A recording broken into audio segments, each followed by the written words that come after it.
My name is Clara, 33 years old, and I spent my entire life trying to earn a seat at my family table.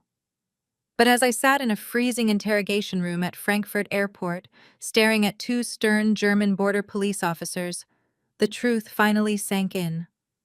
My parents and my sister had not just abandoned me in a foreign country. They had stolen my passport, my phone, and my wallet, leaving me completely stranded without a single dollar to my name. They thought they had disposed of the family scapegoat permanently. What they did not know was that stranding a forensic accountant with access to their darkest financial secrets would be the biggest mistake of their lives. Before I continue this story, let me know where you are watching from in the comments below. Hit like and subscribe if you have ever been betrayed by your own blood, and stick around to see exactly how I destroyed their lives. The fluorescent lights of the airport security office hummed overhead, casting a harsh glare on the metal table between me and the officers. I shivered, wrapping my trench coat tighter around my shoulders. My pulse hammered violently against my ribs. I had been pulled aside at passport control when I tried to explain that my family had accidentally taken my bags. But the longer I sat there in that sterile room, the more the word accidentally felt like a naive delusion. The taller officer, a man with a thick beard and an unyielding expression, demanded my identification for the fourth time. His partner stood by the door, arms crossed, watching me with clear suspicion. I plunged my hands into my coat pockets, desperately praying my fingers would brush against a stray credit card or a driver license I had forgotten about. Instead, my right hand touched a piece of crisp paper. It was folded into a tight square. I pulled it out and smoothed it flat against the cold metal table. The stationery bore the logo of the luxury hotel we had stayed at the night before. But the handwriting was undeniably my younger sister Brittany. She is 30 years old, beautiful, pampered, and my parents' undisputed golden child. I stared at the elegant cursive, my brain refusing to process the words at first. Then the horrific reality of the ink on the page settled into my chest like lead. "We need you to disappear for a few days," the note read. "Do not try to fly back to Chicago.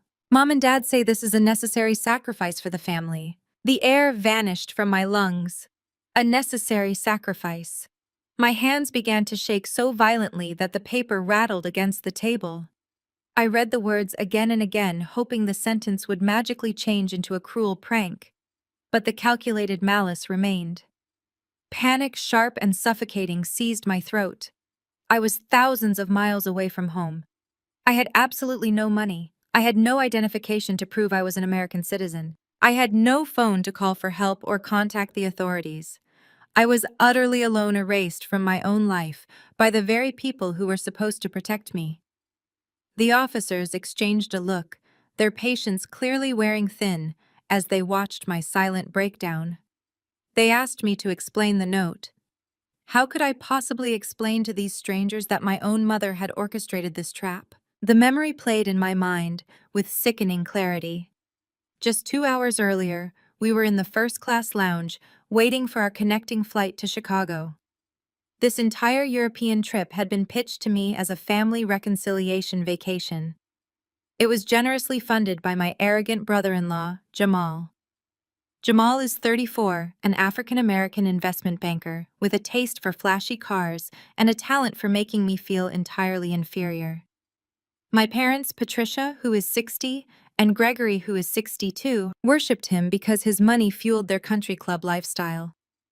I was just the quiet, unmarried forensic accountant, the boring daughter they merely tolerated out of obligation.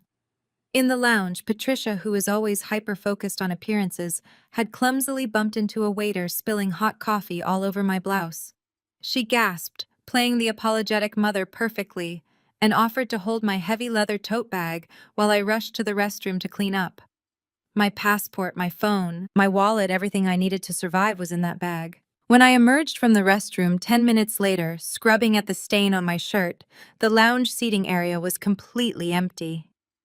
Patricia, Gregory, Brittany, and Jamal were gone. I had run to the gate, pushing past crowds of travelers, only to watch the jet bridge retract from the plane. They had boarded the flight without me taking my identity and my lifeline with them. Now, sitting in the interrogation room, the pieces of their malicious puzzle snapped together. The spilled coffee was not an accident. The offer to hold my bag was a calculated theft. The German officer tapped his pen loudly against his clipboard, snapping me back to the terrifying present.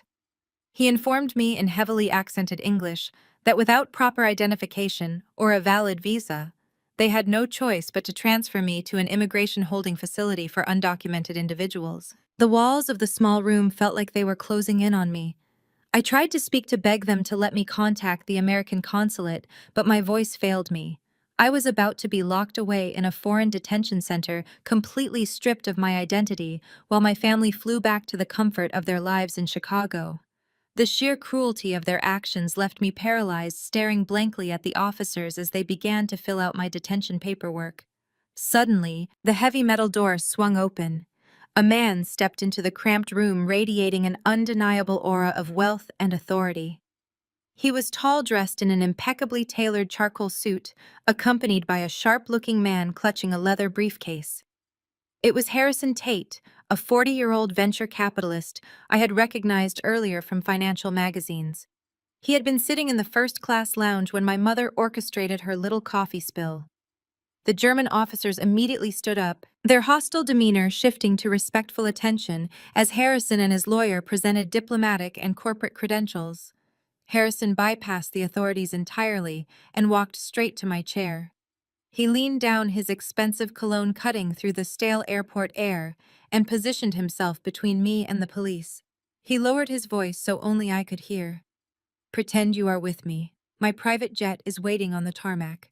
He smiled coldly, his eyes locking onto mine with an intensity that made my breath catch. "Trust me, they will regret this." The bearded officer slammed his heavy hand onto the metal table, shattering the fragile silence Harrison had just created.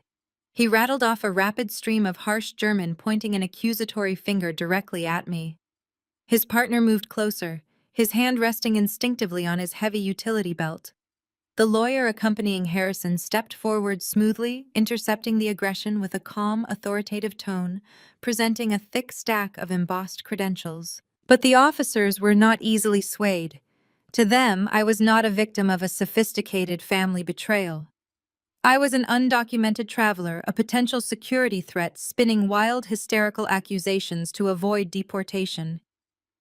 The taller officer grabbed a thick stack of holding cell paperwork, slapping it down next to Brittany's crumpled note. He demanded to know how a supposedly wealthy American family could simply forget a grown woman in a foreign airport. He sneered at my story, claiming it made zero logical sense for parents to steal their own daughter's passport and fly away without a second thought. He tapped the transfer documents forcefully, making it brutally clear that Harrison's presence did not magically grant me a visa. The holding facility was already expecting my transfer. The transport van was idling outside Terminal 3 waiting to take me away. Every syllable the officer spat out tightened the invisible noose around my neck. They saw a woman with no identity, no return ticket, and a story that sounded completely unhinged to any rational outsider. The terrifying realization that law enforcement viewed me as a criminal rather than a victim completely paralyzed me. I watched the officer pick up his radio to summon the transport guards, aggressively ignoring the billionaire attempting to shield me. The sheer bureaucratic indifference was absolutely terrifying. They did not care about the cruel betrayal I had just suffered. They only cared about the missing passport and clearing their holding room. As the corporate lawyer engaged the officers in a fierce, high-speed debate in German, I stood frozen, staring at the blank concrete wall. My mind desperately searched for the reason behind this elaborate cruelty. Why go to such criminal lengths to erase me from the picture? The answer lay in the stark contrast between my life and theirs. I was the family scapegoat, the quiet, unmarried numbers cruncher who preferred analyzing financial ledgers over attending pretentious galas. I never fit into their flashy, debt-fueled country club lifestyle in Chicago. I was the boring, practical daughter who asked uncomfortable questions about their reckless spending habits. Then there was Jamal. He was everything they valued: loud, charismatic, and aggressively ambitious. With his gleaming silver Porsche and bespoke designer suits, he had effortlessly claimed the title of the golden child in law. My parents worshipped the ground he walked on, convinced his status as a high-rolling investment banker elevated their own social standing. They eagerly turned a blind eye to his profound arrogance, treating his lavish gifts and extravagant promises as absolute truth.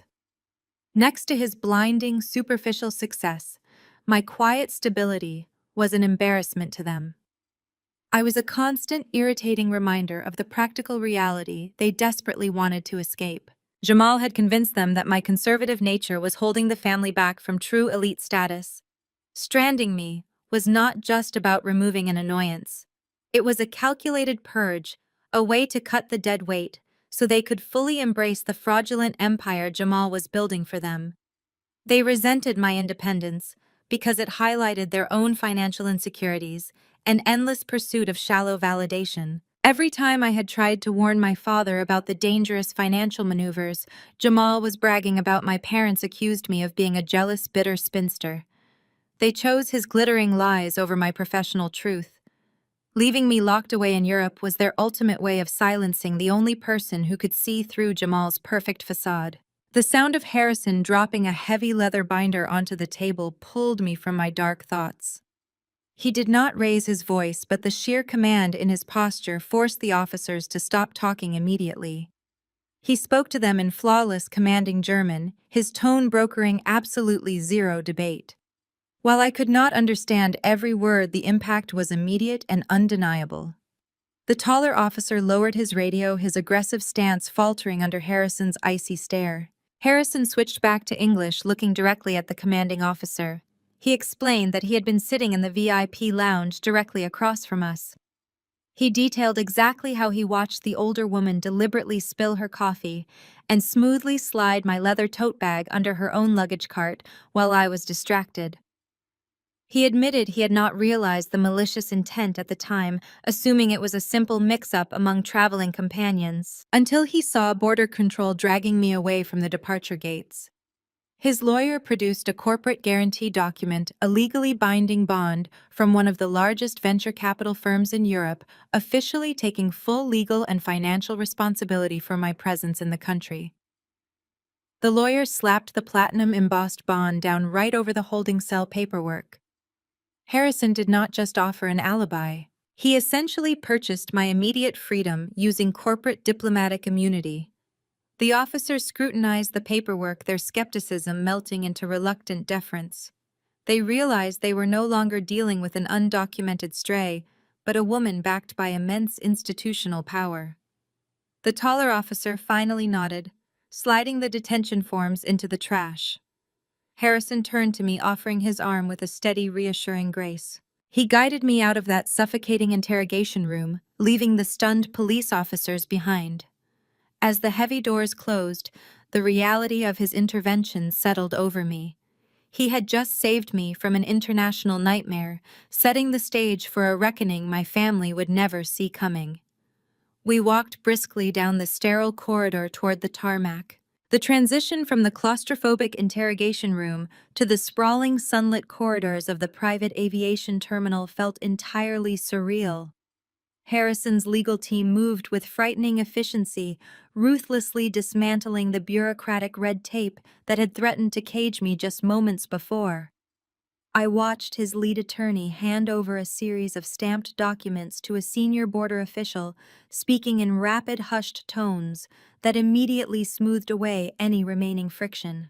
In less than 10 minutes, my status morphed from a detained, undocumented suspect into a highly protected VIP.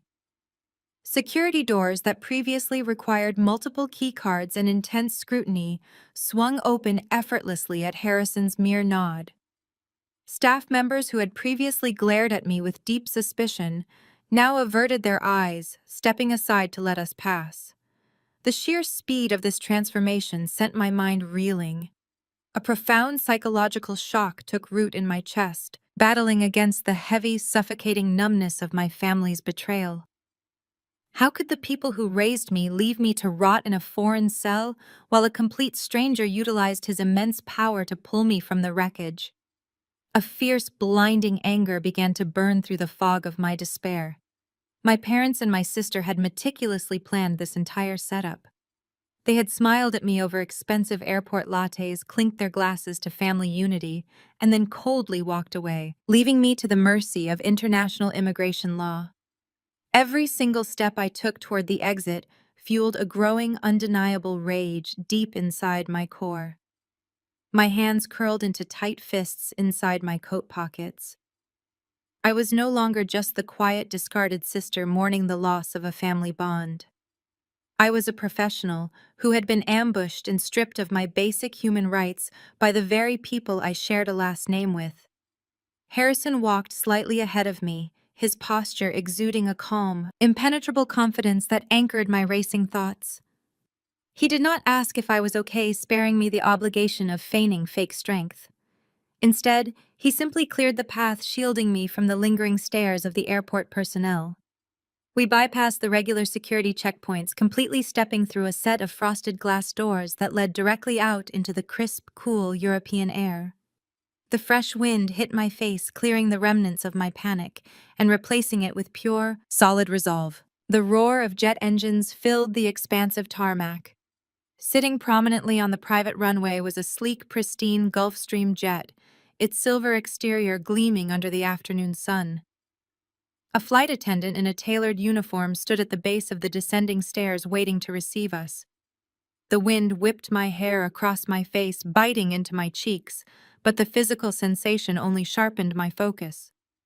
Harrison paused just before we reached the boarding stairs. He turned to face me, his dark eyes analyzing my expression with surgical precision.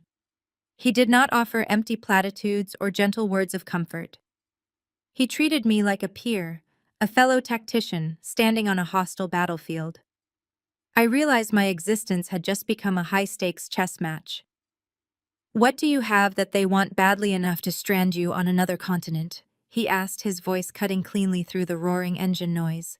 The question was sharp, direct, and completely devoid of pity. It demanded an immediate, rational assessment of a situation I had been viewing purely through the lens of emotional trauma.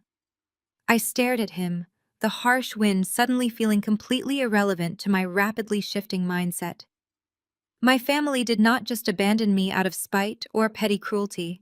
Spite would have been leaving me off a dinner reservation or excluding me from a holiday photo. Stranding someone in a foreign country without a passport or funds required severe premeditation and a massive appetite for extreme risk.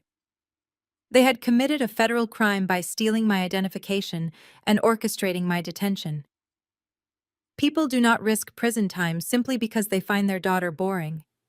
They do it when they are desperate. They do it when there is a massive life-altering financial reward on the line. Harrison's question hit me like a runaway freight train. The devastating realization slammed into my chest, instantly replacing my lingering sorrow with absolute clarity. I was not just an inconvenience to their flashy lifestyle. I was an obstacle. This was never just a cruel prank born from petty childhood jealousy. It was a calculated tactical removal. They had engineered this nightmare to blindside me while they executed a massive theft back home, assuming my shock would keep me paralyzed and compliant. My mind raced through every interaction, every forced smile, and every suspicious conversation I had witnessed over the past few weeks. Jamal's sudden insistence on funding this European getaway. My father's unusual inquiries about my administrative roles. My mother's frantic attempts to ensure I brought my main work laptop on the trip. They needed me physically gone, completely unreachable, and legally incapacitated. I possessed something they desperately needed to access, and my presence in Chicago was the only thing standing in their way. As a forensic accountant, my entire career was built on following the money, uncovering the hidden motives behind illogical actions. The motive here was glaringly obvious. They needed absolute control over a financial asset I managed. I looked up at the Gulf Stream, the polished steps leading to a flying sanctuary of technology and secure communications. My grief completely evaporated, replaced by a singular burning focus. I had to access my digital financial records immediately. I had to see exactly what they were trying to steal while I was locked away in a German holding cell. I met Harrison's gaze, my posture straightening as the quiet, submissive sister died right there on the tarmac. I nodded once, a silent promise of retribution, and walked up the stairs of the jet, ready to tear their fraudulent empire apart. Stepping into the cabin of Harrison Tate's private Gulfstream was like crossing the threshold into an alternate universe. The heavy doors sealed shut behind us instantly, silencing the roaring engines and replacing the chaotic tarmac with a cocoon of absolute tranquility. The interior was a masterclass in understated wealth. Plush cream-colored leather seats faced polished mahogany tables, and the ambient lighting cast a warm golden glow across the cabin. A crystal decanter of water and two heavy glass tumblers waited on the center console.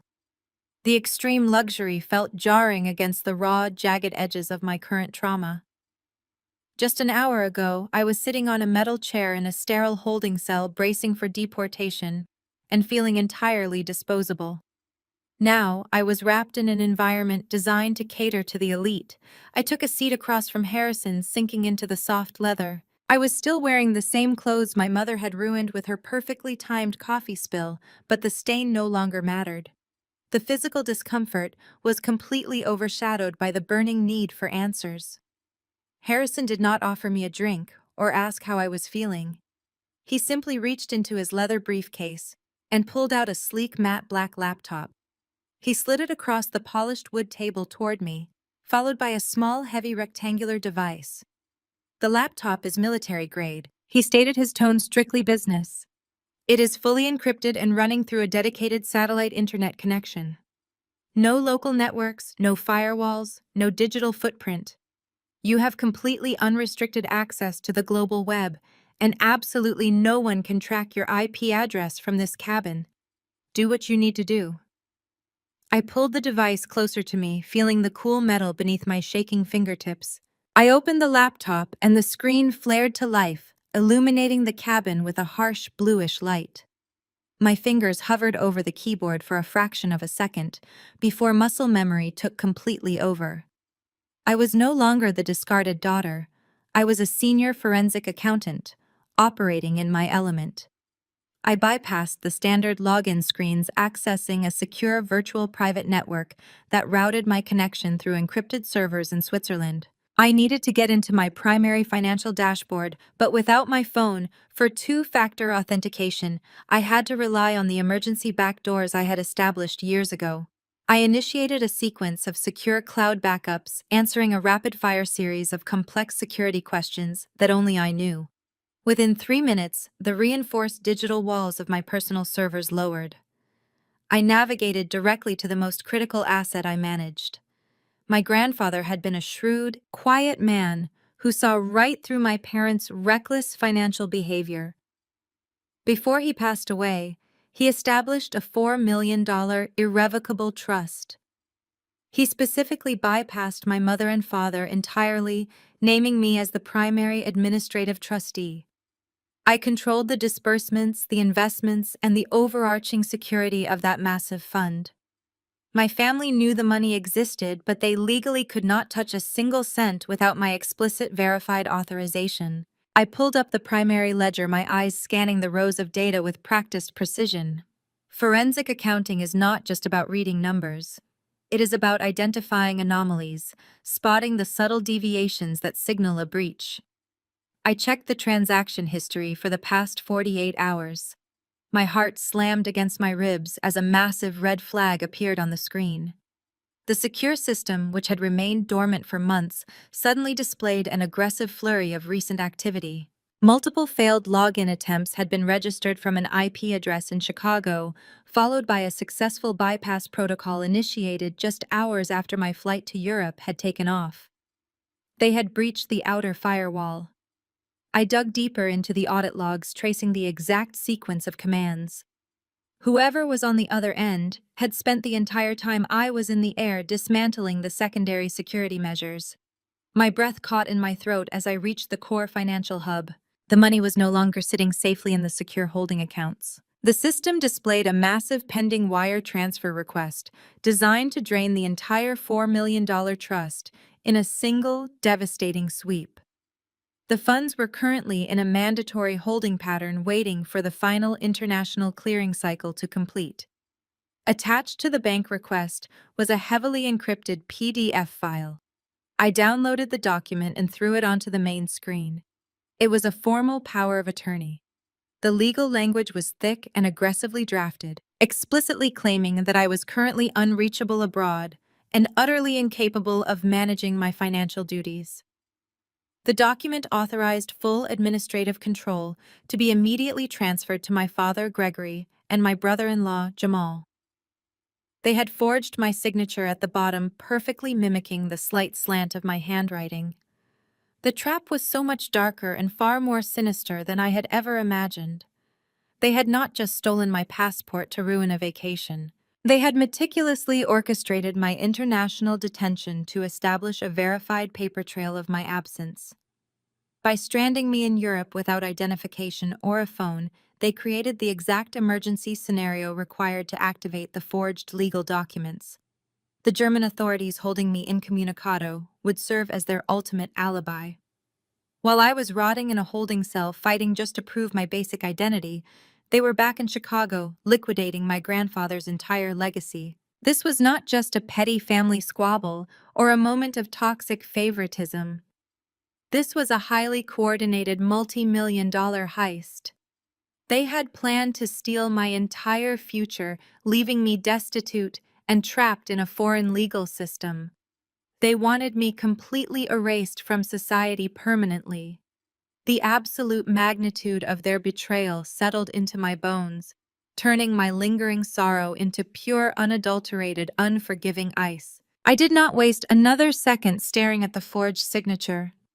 My hands flew across the keyboard, executing a series of aggressive diagnostic protocols to trace the exact destination of the pending $4 million wire transfer.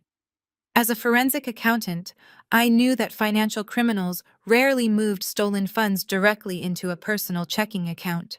They needed a labyrinth to wash the money. I initiated a deep dive sequence into the routing numbers attached to the forged bank request. The digital trail initially pointed to a seemingly innocuous corporate holding account based in New York, but I pushed harder, bypassing the basic banking interfaces and stripping away the routing layers one by one. The New York account was just a dummy terminal, an empty shell designed to bounce the transaction. The real destination lay hidden behind a complex web of corporate shields. I tracked the final destination to a cluster of limited liability companies recently incorporated in the state of Delaware.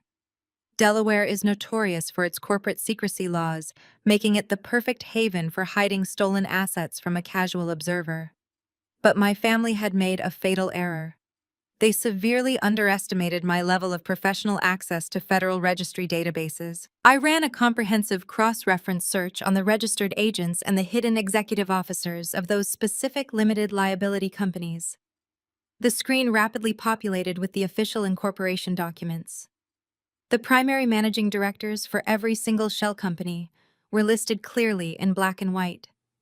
My brother-in-law Jamal and my sister Brittany. They had established these dummy corporations less than 3 weeks ago.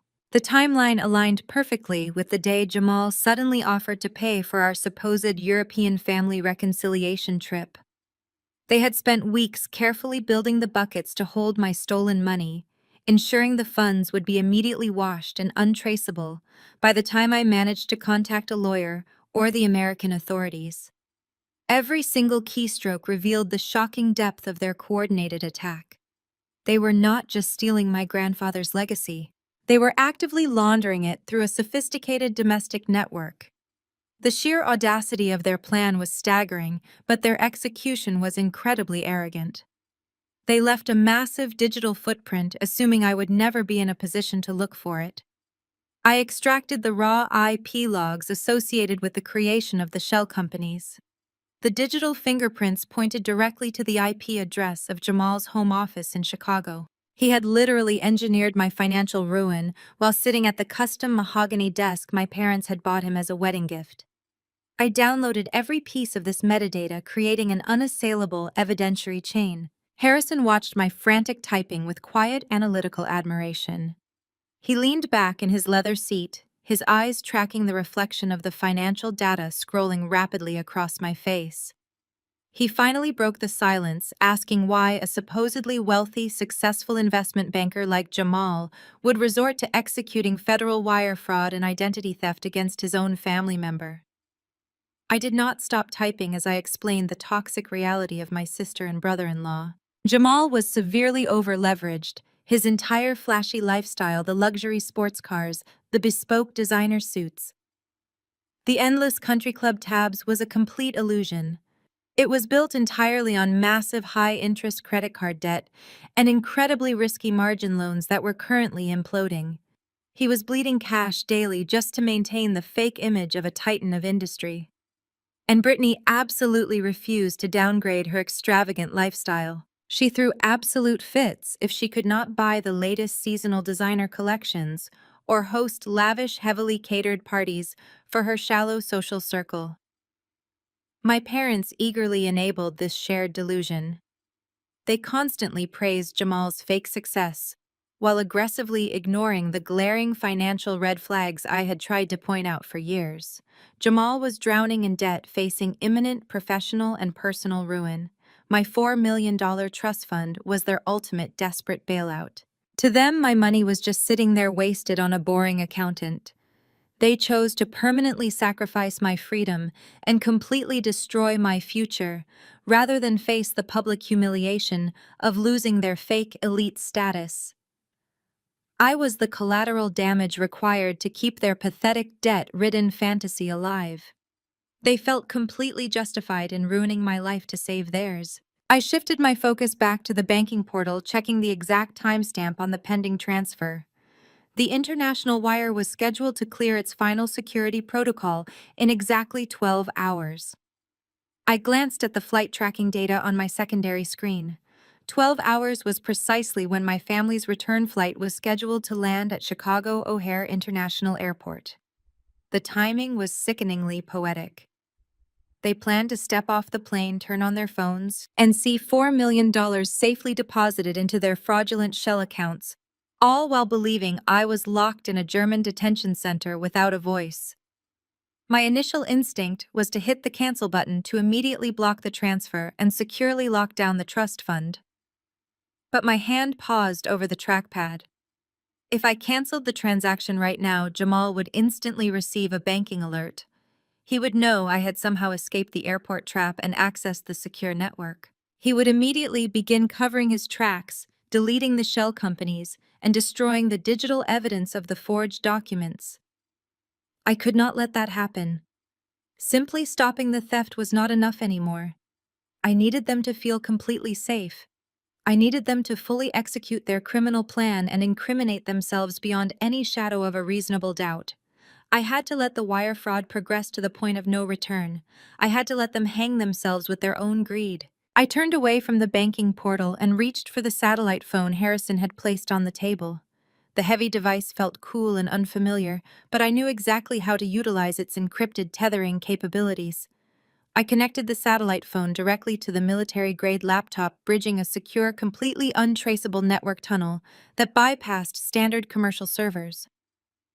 This specific configuration guaranteed that my digital location would remain completely masked, showing only a generic, randomized European routing node.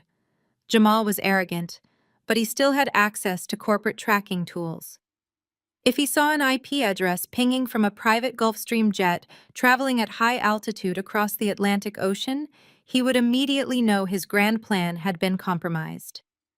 I opened a fresh, highly secure incognito browser window and navigated to my encrypted personal email account. I bypassed 3 separate layers of biometric security and specialized authentication tokens memorized specifically for absolute emergencies. The inbox loaded slowly, pulling the required data through the heavy encryption tunnel. Right at the top of my primary inbox sat a single unread message. The sender name was Jamal, and the subject line was left entirely blank. The timestamp showed it had arrived exactly 10 minutes after my family's connecting flight had departed the runway from Frankfurt. It was a meticulously pre-scheduled automated email. Jamal had drafted this toxic message back in Chicago, set a timer on his outbox, and allowed his corporate server to dispatch it while he was comfortably sitting in a first-class cabin over the ocean. He had precisely calculated the moment I would be sitting in an airport security room begging for access to a computer to contact my family. He wanted the message waiting for me the second I managed to log online. My finger hovered over the trackpad. Opening this email meant initiating direct contact with the person who had just tried to destroy my life. It meant looking straight into the dark abyss of my family's betrayal. Harrison watched me in absolute silence, respecting my process. The hum of the jet engines provided a steady rhythm to my racing thoughts. I took a slow, steady breath, forcing my heart rate to normalize. I clicked the subject line, and the message expanded across the wide screen. I stared blankly at the bright pixels on the monitor. The text on the bright screen was brief, stark, and dripping with an almost unbelievable level of toxic arrogance. Jamal did not bother with fake pleasantries. He wrote with the absolute certainty of a man who truly believed he held all the power. Clara, the email began. By now you have probably realized we have your passport, your phone, and your wallet safely with us on the flight back to Chicago. Do not bother causing a massive scene with the German police. They will not help an undocumented foreigner with absolutely no money. Attached to this email, you will find a set of digital equity release forms for your grandfather's trust. Sign them immediately using your secure electronic signature. Once I receive the digital confirmation that you have relinquished full administrative control to your father and me, I will wire $5,000 to a Western Union location near the airport so you can survive the week. I will also mail your physical passport directly to the United States Embassy in Berlin. If you refuse or if you try to delay the transfer process in any way, we will block your return entirely. You can live on the dirty streets of Frankfurt for all we care. Do not even think about calling mom or dad for a rescue. They fully authorize this plan. Brittany needs a new house, and your stagnant, boring lifestyle is holding this family back from our true potential. Sign the documents, Clara. It is time you finally contributed to this family.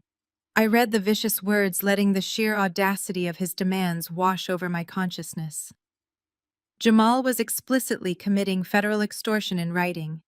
He was openly admitting to the intentional theft of my federal identification documents. He was holding my American citizenship and my basic freedom hostage in exchange for a $4 million ransom. The $5,000 bribe he offered was a pathetic insult, a tiny crumb thrown to a starving dog. He truly believed I was weak enough to fold under the immense pressure, signing away my grandfather's entire legacy just to secure a cheap economy ticket back home. But the most devastating part of the email was not Jamal's criminal arrogance. It was the explicit written confirmation that my own parents, Patricia and Gregory, had actively endorsed my total destruction. Mom and Dad fully authorized this plan. Those 8 words shattered the final fragile thread of familial loyalty I had been desperately clinging to for my entire adult life. I had spent decades trying to prove my worth to them, foolishly hoping my quiet stability and professional success would eventually earn their genuine respect. Instead, they had viewed my existence as a convenient piggy bank, waiting for the perfect moment to smash it open and hand the pieces to their favorite daughter and her flashy husband. A cold, absolute, and unforgiving calm settled deeply over my mind. The suffocating grief and the frantic confusion that had paralyzed me in the interrogation room evaporated completely, leaving behind a sharp tactical clarity. They had drawn the battle lines assuming I was unarmed and completely defenseless. They thought they had successfully isolated a weak, compliant victim who would simply surrender her assets out of fear. They did not realize they had just handed a seasoned forensic accountant a signed, digitally traceable written confession of international wire fraud and federal extortion. The gloves were officially and permanently off. I was no longer fighting for their elusive approval. I was fighting for my survival, and I was finally going to tear their fraudulent empire apart, brick by brick, until absolutely nothing remained. I shifted the heavy military-grade laptop slightly across the polished mahogany table, angling the bright screen so Harrison could view the extortion email in its entirety. He leaned forward, his sharp dark eyes scanning the vicious text I had just received. He read the cruel ultimatum, the brazen admission of passport theft, and the terrifyingly confident demand for a $4 million digital signature. His gaze tracked down the screen, absorbing every detail with the detached, analytical focus of an apex predator assessing a wounded asset. However, as his eyes reached the bottom of the message landing squarely on the sender's full name and corporate signature block, his entire demeanor shifted instantly. Harrison froze. The subtle, relaxed posture he had maintained since we boarded the Gulf Stream vanished, replaced by an intense, rigid stillness. He did not say a word. He simply reached down into his heavy leather briefcase and retrieved an ultra-thin platinum tablet. His fingers tapped rapidly across the glass screen, effortlessly bypassing his own complex layers of biometric security. The warm ambient lighting of the cabin reflected off the tablet as he navigated through a highly restricted internal database belonging to his venture capital firm. I watched in absolute silence as he pulled up a massive, meticulously designed digital portfolio. It was a high-stakes investment pitch deck. He expanded the primary title page, and my breath caught sharply in my throat. The corporate logo emblazoned across the center of his tablet was an almost flawless exact match to the logo in Jamal's email signature. Harrison slowly scrolled through the executive summary, his eyes darting rapidly between the ambitious financial projections on his device and the blatant extortion threats glowing on my laptop. He quickly cross-referenced the Delaware shell company names I had uncovered during my deep forensic audit with the proposed corporate holding structures carefully listed in the pitch deck. A slow, chilling realization settled heavily over the quiet cabin. The billionaire venture capitalist sitting directly across from me was not just a random wealthy stranger who had incidentally witnessed a toxic family dispute at an airport lounge. He was the direct, unwitting catalyst for the entire criminal operation my family had just executed against me. Harrison placed his tablet on the table right next to my laptop, aligning the two screens perfectly. He looked at me, and the expression on his face was a terrifying mixture of deep professional insult and lethal cold calculation. Jamal had not just attempted to completely rob his own sister-in-law. He had unwittingly attempted to aggressively use the stolen trust funds to directly defraud one of the absolute most ruthless private equity investors in the entire financial sector. Harrison tapped the glossy screen of his tablet, highlighting a specific paragraph buried deep within the financial covenants of the pitch deck. Your brother-in-law has been desperately courting my venture capital group for the past 6 months, Harrison explained, his voice dropping to a remarkably low, dangerous timbre. He is begging for a massive $50 million capital injection to save his severely over-leveraged real estate portfolio from total irreversible collapse. He is bleeding out financially just as you originally suspected, but my firm requires extremely rigorous due diligence before we ever authorize that level of corporate funding. I leaned in closely, reading the highlighted text. It detailed a strict liquidity requirement. Jamal needed to prove he possessed substantial, unencumbered liquid assets to mitigate our severe investment risk, Harrison continued. I gave him a hard, non-negotiable deadline. He had to demonstrate exactly $4 million in verifiable cash reserves by tomorrow morning to pass our final corporate compliance check. If he fails to show the money, we walk away forever, and his entire fraudulent empire implodes by the end of the week. The twisted, ugly, and undeniably cruel reality of my family's deliberate betrayal finally made absolute complete sense. Jamal did not actually want to keep my grandfather's trust fund to buy Brittany a new house. The $4 million was merely a temporary prop. He needed to steal my money quickly, wash it through those newly registered Delaware shell companies overnight, and proudly present it to Harrison's compliance officers tomorrow as his own legitimate proof of liquidity. He was deliberately leveraging my stolen inheritance to illegally secure a massive $50 million corporate bailout. My parents had ruthlessly sacrificed their own daughter at an international airport terminal just to help their beloved golden child-in-law perpetrate a massive federal financial fraud against a billionaire. Jamal thought he had brilliantly engineered the perfect, untraceable crime. He wrongly assumed I would be permanently silenced in a cold, unforgiving German holding cell, completely unable to stop the pending international wire transfer before his extremely crucial funding meeting. A cold, razor-sharp smile slowly spread across Harrison's face. The sheer blinding arrogance of this man foolishly attempting to use laundered, violently extorted family funds to pass my strict compliance protocols is a completely fatal miscalculation. We looked at each other, the vibrant hum of the jet engines underscoring the magnitude of the moment. We both instantly and clearly realized the massive, unprecedented power we now held. We did not just have the ability to cancel a wire transfer and stop a simple theft. We possessed the digital keys and the corporate leverage to legally, financially, and professionally obliterate Jamal and every single family member who had enabled him. We can easily let him think he has officially won, I stated firmly, my voice devoid of any lingering hesitation. We let him walk into his celebration tonight, believing the money is absolutely secure. Harrison extended his hand across the table, his dark eyes gleaming with absolute predatory intent. I will totally destroy his firm, and you will rightfully destroy his freedom, he promised.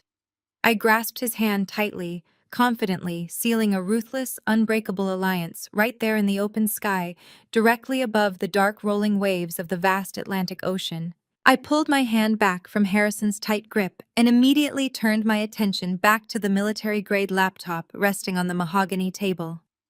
The glow of the screen illuminated the dark cabin.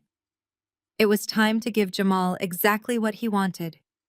Or rather, exactly what he thought he wanted. Financial criminals always possess a fatal flaw, and for my brother-in-law, that flaw was his towering, unearned ego. He fully expected me to shatter into pieces. He anticipated a desperate, weeping response from the weak, boring sister-in-law who had always bowed her head submissively at family dinners. I had spent 33 years perfecting the role of the quiet scapegoat, and now I was going to use that exact persona as a lethal weapon. I placed my fingers over the keyboard and began to type. I stripped away every ounce of my professional confidence and channeled the terrified, abandoned woman they believed they had left behind in Germany. I deliberately made my sentences fragmented and frantic. I intentionally misspelled a few words to simulate panic and tears blurring my vision. "Jamal, please," I typed, making sure the raw desperation bled through the digital text. "I am so scared. The border police just left me in a holding room. It is freezing here, and I have absolutely no money. Why did Mom and Dad leave me? Please do not let them deport me or put me in a camp. I will do whatever you want. Just please help me get home." I read over the pathetic words. It was a masterpiece of manufactured vulnerability. Harrison leaned over his eyes, scanning the drafted message. A dark, appreciative smirk touched the corners of his mouth. He recognized the strategy immediately.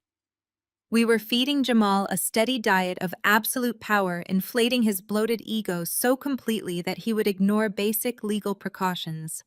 Jamal needed to feel like a conquering king. He needed to believe that his brilliant airport heist had successfully broken my spirit. By giving him this pathetic, weeping surrender, I was ensuring he would drop his guard completely. He would be so drunk on his perceived victory that he would fail to scrutinize the highly specific legal trap I was about to lay underneath my pleading words. I took a deep breath, preparing to add the lethal finishing touches to the message. Now came the most critical part of the operation. As a forensic accountant, I had spent years analyzing corporate fraud cases, dissecting the exact elements federal prosecutors needed to secure a conviction. Extortion and wire fraud are incredibly specific crimes under strict federal law. To guarantee Jamal and my father would face mandatory federal prison sentences, I needed airtight, indisputable proof of coercion crossing international lines. The evidence had to be explicitly documented in writing by the victim and actively acknowledged by the perpetrator. I positioned my cursor at the bottom of the email and carefully crafted the exact phrasing required by the Department of Justice. "I am only signing this because you are withholding my passport and stranding me," I typed, ensuring the sentence stood out clearly from the previous rambling paragraph. "I do not want to give up my grandfather's trust fund, but I am signing the digital equity release forms solely because you are holding my identification hostage in Chicago and refusing to let me travel. Please just send the $5,000 and mail my passport to the embassy like you promised so I can survive." It was a textbook legally binding definition of extortion under duress. By stating clearly that the only reason for the financial transfer was the theft of my federal identification and the threat of foreign stranding, I legally nullified the transaction while simultaneously locking Jamal into a federal crime. If he replied to this email and accepted the terms, he was officially committing wire fraud across international borders, utilizing electronic communications to execute a multi-million-dollar extortion plot. I read the entire message one last time. It was a flawless digital snare wrapped in the illusion of a desperate surrender. My heart maintained a steady cold rhythm. I moved the cursor over the send button. I did not hesitate. I clicked the trackpad, sending the encrypted data packet soaring up to the satellite and straight down into Jamal's corporate inbox in Chicago. We did not have to wait long. Less than 4 minutes later, a sharp ping echoed through the quiet cabin of the Gulf Stream. A new message appeared in my secure inbox. Jamal was so blinded by his greed and his desperate need to secure Harrison's $50 million capital injection that he had replied almost instantaneously. He did not consult his legal team. He did not pause to analyze my phrasing. He just saw the finish line and sprinted directly over the steep cliff without a single second thought. I opened his reply. Attached to the message were the final forged transfer documents requiring my digital authentication. His response was brief, dripping with the toxic, arrogant triumph of a man who believed he had just successfully conquered the world. The money will be wired to the Western Union. The second your signature clears the system, Jamal wrote, completely validating the extortion exchange. Your passport goes in the mail tomorrow. Glad you finally learned your place. I stared at that final, mocking sentence. He had just handed me a signed, federally admissible confession. He confirmed possession of my stolen passport and linked its return directly to the fraudulent financial transaction. The hook was set deep in his jaw. I looked up at Harrison, the glow of the laptop reflecting in my eyes. The trap had snapped shut and my family was officially out of time. I shifted gears, minimizing the extortion email and opening a direct communication channel to my private wealth management team in New York. As the primary administrative trustee, I had established a multi-tiered security protocol for exactly this kind of catastrophic breach. I quickly typed a rapid sequence of commands into the terminal, bypassing the standard banking interface and accessing the raw mainframe of the financial institution. I needed to execute a maneuver known in the forensic accounting world as a silent hard freeze. If I simply blocked the transaction outright, Jamal would receive a failure notification from the clearinghouse. He would know I had survived the airport trap and immediately scramble to destroy his digital paper trail. Instead, I had to construct a financial mirage. I engaged a specialized federal holding protocol. To Jamal, watching his screen in Chicago, the $4 million wire transfer would appear completely successful. The money would seem to leave my grandfather's trust and land directly inside his newly registered Delaware shell accounts. The banking portal would generate a legitimate-looking confirmation receipt, inflating his arrogant certainty that he had won. In reality, the funds would never actually touch his accounts. The money would be diverted mid-transfer, dropping into an impenetrable federal escrow vault. It would hang in a state of suspended animation, frozen by a high-level security lock that only federal authorities and I could release. I typed out a secure directive to my senior wealth manager in New York, authorizing the silent freeze and appending the digital extortion files I had just secured. The wealth manager confirmed the protocol activation within seconds. The $4 million shifted from my grandfather's trust, passing through the outer firewalls before plummeting safely into the digital fortress I had just erected. The system flashed a green confirmation light, signaling that the decoy receipt had been successfully dispatched to Jamal's server. He was now holding a worthless digital receipt, completely unaware that he had just locked himself inside a federal financial trap. I leaned back heavily against the plush leather seat of the private jet, feeling the adrenaline hum through my veins. The technical execution was flawless. The massive sum of money was now absolutely safe, and the criminals were completely blind to their impending doom. I watched the encrypted data packets finalize their routing. My hands stopped shaking as I reviewed the executed commands. The sheer power of digital finance was absolute. and I wielded it with a precision my family could never even comprehend.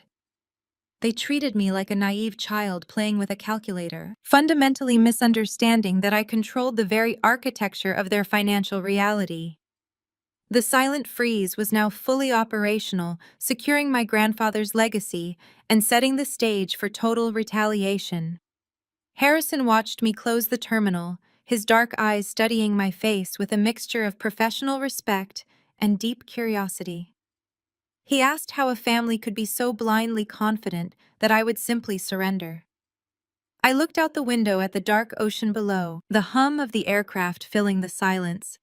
I calmly explained that my parents, Patricia and Gregory, had spent decades meticulously gaslighting me into believing I was utterly powerless. They constructed a reality where my sister Brittany was the shining star, while my existence was merely a tolerated burden. I recalled a specific Thanksgiving dinner just last year. Patricia had cornered me in the kitchen while Jamal and Brittany laughed in the dining room. My mother had looked at my simple dress with pure disdain and told me, "You are 33 alone and boring. You should be grateful we let you sit at the table."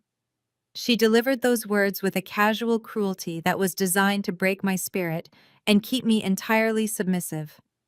They believed that because I chose not to parade my accomplishments or wear flashy designer labels, I possessed absolutely no leverage in the real world. But they completely misunderstood my silence. I took every insult, every dismissive glance, and every cruel remark, and I channeled that intense rejection directly into my career. While they spent their days drowning in high-interest debt to impress their shallow country club friends, I was quietly amassing real wealth and untouchable power. I had built a formidable reputation as a forensic accountant, handling sensitive financial investigations for major corporate entities. I owned properties, controlled massive investment portfolios, and wielded influence they could never fathom. I allowed them to believe I was weak because my anonymity was my greatest asset. My parents and Jamal never bothered to look beneath the surface. They foolishly mistook my profound self-control for absolute weakness, completely unaware that they were aggressively poking a sleeping dragon. Harrison absorbed the explanation, a slow, predatory smile touching his lips. He understood the absolute beauty of the impending destruction. He reached into his tailored jacket pocket and pulled out his highly secured mobile device, instantly connecting it to the jet's encrypted satellite network. The trap was perfectly set on the financial side, but now we urgently needed the physical enforcement. He placed a direct call to the regional director of the Securities and Exchange Commission, quickly outlining the massive wire fraud attempt aimed at his venture capital firm. Next, he dialed a strictly private number for his highest executive contact at the Federal Bureau of Investigation, specifically targeting the white-collar crime division stationed directly in Chicago. He forwarded the undeniable digital evidence I had just captured, including Jamal's extortion email and the forged power of attorney documents. Harrison gave short, precise commands, formally authorizing federal agents to intercept the criminals based on his corporate standing and my rock-solid forensic data. The coordination between us was completely ruthless and terrifyingly efficient. We were not just flying back to Chicago. We were bringing a massive, undeniable federal hammer directly down on their heads, ready to crush their fraudulent reality. As Harrison ended the secure calls to the federal authorities, a heavy, anticipatory silence filled the cabin of the Gulfstream. The legal machinery was now fully in motion, completely unstoppable, and aimed directly at Chicago. I turned my attention back to the military-grade laptop resting on the mahogany table. While the federal agents were mobilizing on the ground, I needed to know exactly what my targets were doing at this very second. I utilized the jet's high-speed satellite internet to open a secure, untraceable browser window. I navigated straight to my sister's public social media profiles. Brittany was violently addicted to external validation. I knew with absolute certainty that she would be incapable of keeping her supposed massive financial victory a secret from her superficial followers. I bypassed her carefully curated grid of heavily edited vacation photos and immediately noticed the pulsing red ring around her profile picture, signaling an active live stream broadcast. I clicked the icon, instantly pulling up the live video feed. The high-definition screen filled with the opulent, familiar interior of the Chicago O'Hare International Airport first-class lounge. They had just landed safely on American soil and immediately headed straight for the VIP section to celebrate. I watched the live broadcast with clinical detachment, analyzing their movements through the crisp video feed. Brittany held her smartphone high above her head, capturing the perfect angles of the exclusive lounge. Her perfectly styled hair and expensive designer travel outfit looked completely pristine, showing absolutely zero signs of the long international flight. She panned the camera around the lavishly decorated private suite, making sure her thousands of followers could clearly see the premium leather seating and the exclusive top-tier catering spread laid out on the marble counters. The sheer narcissism on display was sickeningly predictable. They had just successfully executed what they believed was a multi-million-dollar heist, abandoning their own flesh and blood in a foreign detention center, and their very first instinct upon landing was to immediately broadcast their unearned wealth to the entire world. I reached out and slowly turned up the volume on my laptop, allowing their voices to fill the quiet cabin of the private jet. I needed to hear exactly how they were framing this moment. The crisp audio of popping corks and loud, obnoxious laughter erupted from the laptop speakers. Jamal stood at the center of the frame holding a massive, ridiculously expensive bottle of vintage champagne. He wore a smug, victorious grin that made my blood run absolutely cold. He popped the cork with a theatrical flourish, earning a round of applause from my parents, who were sitting comfortably on a plush velvet sofa just behind him. Brittany flipped the camera to show her own radiant, heavily filtered face. Below the video, her pinned caption read exactly as I expected. Cheers to new beginnings and massive real estate acquisitions, #blessed, #family first. The sheer, unadulterated hypocrisy of that hashtag was physically nauseating. They had literally just discarded me like human garbage at a German terminal gate, yet they were sitting in a luxury airport lounge, proudly presenting themselves as the ultimate tight-knit American family. Jamal poured the bubbling champagne into 4 crystal flutes, handing them out with the exaggerated swagger of a conquering king. My father Gregory took his glass and clapped Jamal firmly on the shoulder, his face glowing with deep, genuine pride. This was the exact look of parental approval I had spent 3 decades desperately trying to earn through hard work and absolute loyalty. My father was freely giving it to a man who had just committed federal wire fraud. Patricia, my mother, leaned into the frame holding her crystal flute high. She looked completely unburdened, entirely stripped of the fake tense anxiety she had displayed while orchestrating the coffee spill back in Europe. She laughed brightly, her diamond earrings catching the overhead lounge lights. To the future, my mother declared loudly, her voice practically vibrating with pure greed. Jamal raised his glass to the camera, looking directly into the lens. To clearing out the dead weight and securing the bag, he added smoothly. They all clinked their glasses together in a sickeningly joyful toast. They were literally drinking to my complete demise. They were celebrating the destruction of my life, utterly convinced that the $4 million was safely sitting in their fraudulent Delaware shell accounts. They felt entirely invincible, entirely untouchable. Watching them revel in my supposed destruction was surreal. They had no idea that the money they were toasting to was locked in a federal vault, or that the FBI was currently preparing their arrest warrants. I stared at the bright screen, my eyes locking onto my mother's brilliantly smiling face. For a fleeting fraction of a second during the long flight over the dark Atlantic Ocean, a tiny, deeply buried part of my inner child had wondered if they felt even a single ounce of genuine remorse. I had briefly questioned if putting my own parents in federal prison was too extreme a response to their actions. But watching Patricia gleefully sip premium champagne purchased with my stolen future, every single drop of residual guilt evaporated into absolute nothingness. The toxic, suffocating familial bond that had chained me to their selfish expectations snapped permanently. I felt absolutely nothing for them anymore. No anger, no crippling sadness, no lingering hesitation. There was only a cold mechanical drive for absolute devastating justice. I reached forward and firmly pressed the laptop closed, instantly cutting off their obnoxious laughter and plunging the aircraft cabin back into quiet sophistication. The glowing screen went completely black. I looked directly across the cabin at Harrison, my posture perfectly rigid and my mind entirely clear. The time for hiding in the shadows was over. It was time for war. The slight shift in cabin pressure signaled our initial descent into Chicago airspace. I glanced through the thick oval window as the aircraft banked sharply, revealing the illuminated grid of the city below. Somewhere down there, my family was toasting to my absolute destruction.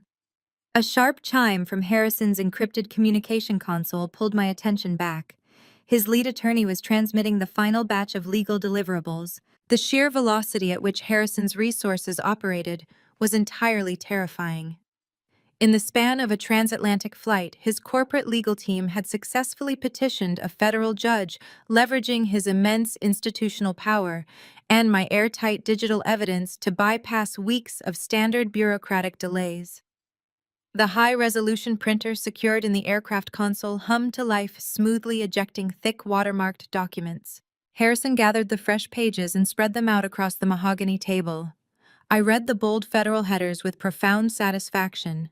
We now possessed a verified, heavily enforced judicial injunction permanently freezing all assets connected to Jamal and Brittany.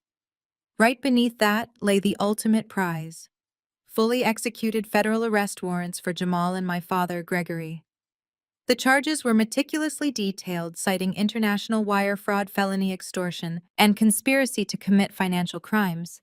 There would be no lengthy investigations or preliminary hearings required to secure their detention. The digital trail I captured had been so flawlessly incriminating that federal prosecutors instantly recognized a slam-dunk conviction. The FBI white-collar crime unit was already mobilized on the ground, coordinating directly with Harrison's private security detail to execute the takedown. The flight attendant moved through the cabin, quietly securing the loose items as the descent steepened. I watched the sprawling infrastructure of the city rush up to meet us, feeling an intense, burning anticipation. They genuinely believed I was shivering in a German holding cell, begging for a $5,000 bribe just to survive. Instead, I was descending upon their city with the full devastating force of the United States federal justice system backing my every move. The aircraft engines whined louder as we broke through the thick cloud cover. The sheer contrast between their delusional celebration and the brutal reality rapidly approaching them was incredibly satisfying. I watched the towering skyscrapers of downtown Chicago come into sharp focus, knowing I was holding all the keys to their imminent downfall. The battlefield was completely set as I looked down at my rumpled, travel-worn clothing. The dark coffee stain my mother had deliberately splashed across my blouse served as a pathetic reminder of the weak, compliant daughter they expected to easily crush. I could not possibly walk into this highly anticipated confrontation looking like a defeated, exhausted traveler. I needed to project absolute power. As if reading my exact thoughts, the flight attendant approached our table quietly. She informed me that the jet was fully equipped with a curated executive wardrobe for emergency business engagements. She guided me toward the spacious marble-lined lavatory at the rear of the aircraft and opened a cedar closet filled with high-end designer garments. I bypassed the conservative muted colors I normally wore to family events. I reached for a razor-sharp, impeccably tailored black suit crafted from heavy Italian wool. It exuded a lethal, uncompromising authority. I stripped off the stained blouse and stepped into the crisp, perfectly structured garments. The transformation was immediate. The tailored lines of the suit acted as psychological armor, pulling my shoulders back and forcing my posture into total command. I stood before the brightly lit vanity mirror and stared at my reflection. The quiet, boring sister who desperately sought her parents' approval was completely gone. I pulled my hair back tightly, securing it into a sleek, severe style that left absolutely no room for softness. I opened the vanity drawer and found a collection of unopened cosmetics. I bypassed the subtle neutral shades my mother had always insisted I wear to avoid outshining my sister. Instead, I selected a bold, unapologetic shade of dark red lipstick. I applied it with steady, deliberate precision. The vibrant color felt like war paint. I looked at the woman in the mirror and felt a deep, powerful surge of adrenaline. My reflection confirmed what my family had fatally ignored. I was never the weak link. I was a senior forensic accountant armed with federal warrants, and I was about to annihilate the people who thought I was completely disposable. I stepped out of the lavatory and walked confidently back down the aisle of the jet. The high-end fabric of the suit moved flawlessly with me, completely reinforcing my absolute resolve. Harrison looked up from the federal legal documents as I approached. A flicker of deep, genuine respect crossed his features as he took in my complete visual transformation. "You are ready," he stated simply. I took my seat directly across from him, my hands resting calmly on the table. He leaned forward to outline the exact sequence of upcoming events. "We are not just going to hand these warrants over quietly to local police." Harrison explained, his tone strictly tactical. "Jamal and your parents derive their entire self-worth from their public image. We are going to hit them exactly where it hurts the most. Their massive, highly fragile ego." He tapped the glowing screen of his tablet, which displayed Jamal's current tracking data. Jamal had just booked the center table at the most exclusive Michelin-starred restaurant in downtown Chicago to loudly flaunt his supposed financial victory. Harrison detailed the final strike plan. We would walk directly into that restaurant alongside federal agents. We would not yell or cause a chaotic emotional scene. We would simply utilize the sheer crushing weight of public humiliation. We were going to strip them of their stolen wealth, their freedom, and their carefully curated high society reputation, all at the exact same moment. The Gulfstream touched down on the private runway with a smooth, heavy thud, the engines roaring in reverse thrust, before settling into a steady hum. I unbuckled my seatbelt and stood up, smoothing the sharp lines of my tailored suit. The cabin door opened, letting in the brisk, biting chill of the Chicago night.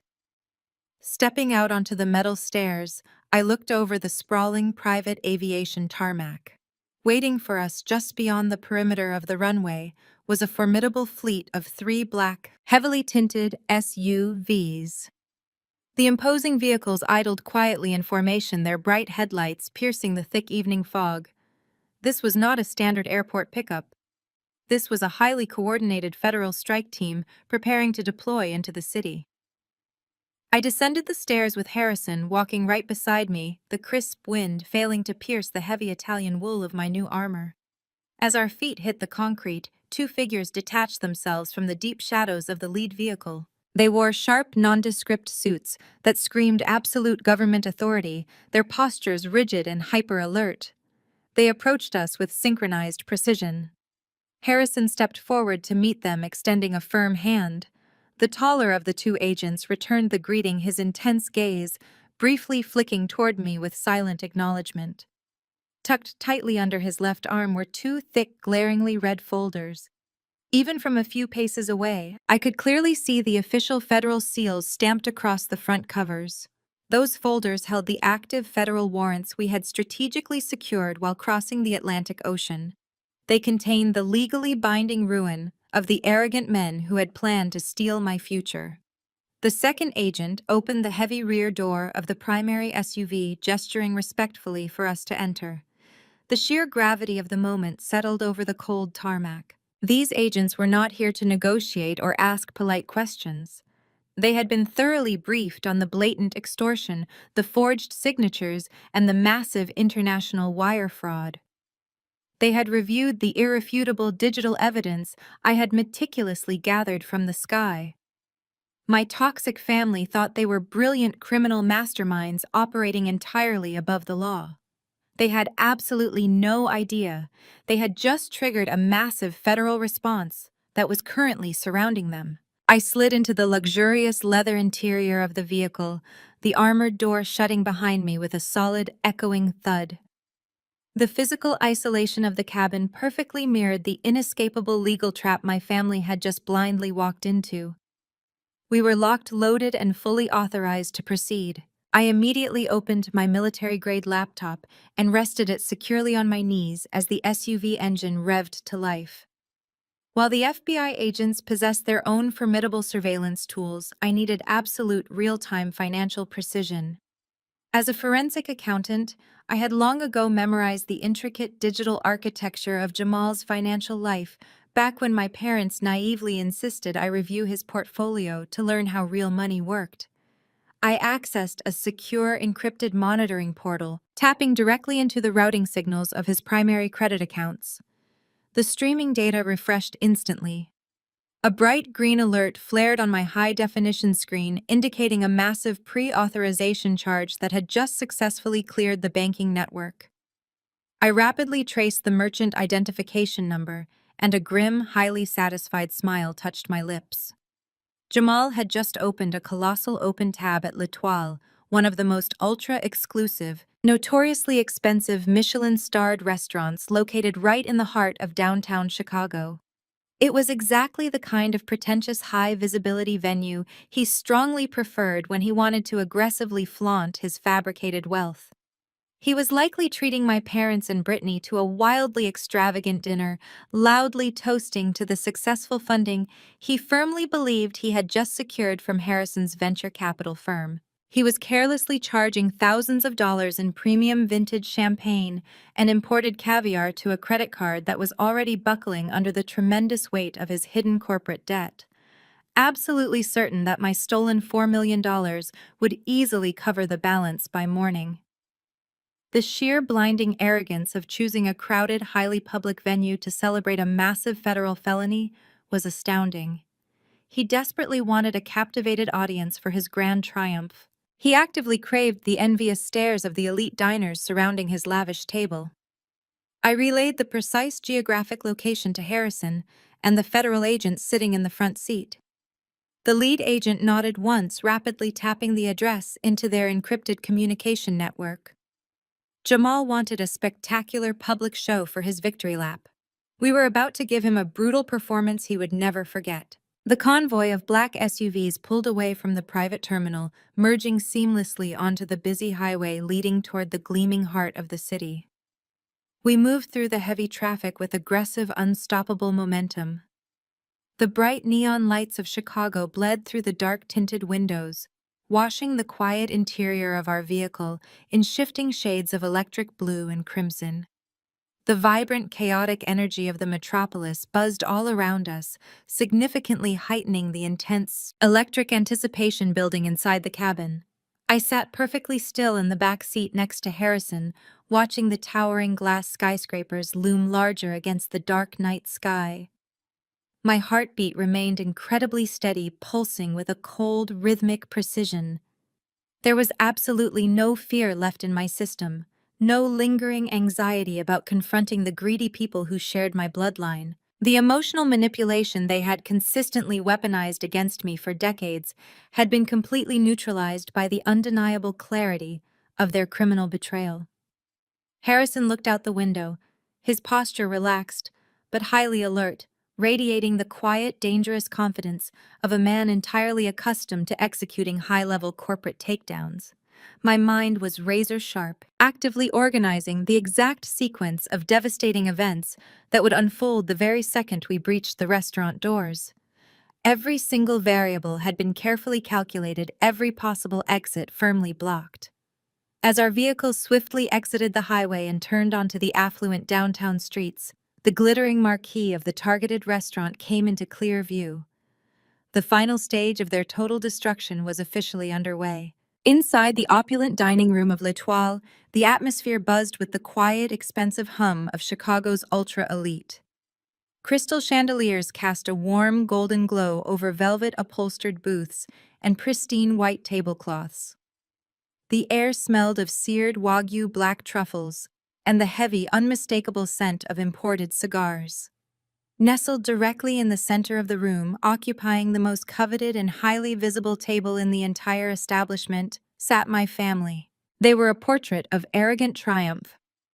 Jamal held court at the head of the table, his posture radiating the inflated confidence of a man who believed he had just conquered the financial world. He leaned back in his plush leather chair, casually puffing on a thick, premium cigar that violated the restaurant's strict indoor smoking policy, a rule the management clearly ignored for someone flashing that level of fabricated wealth. He was laughing loudly, the booming sound carrying across the refined dining space, drawing irritated but submissive glances from the neighboring tables. To his right sat my father Gregory. Gregory leaned forward, his face flushed with premium wine and unadulterated admiration.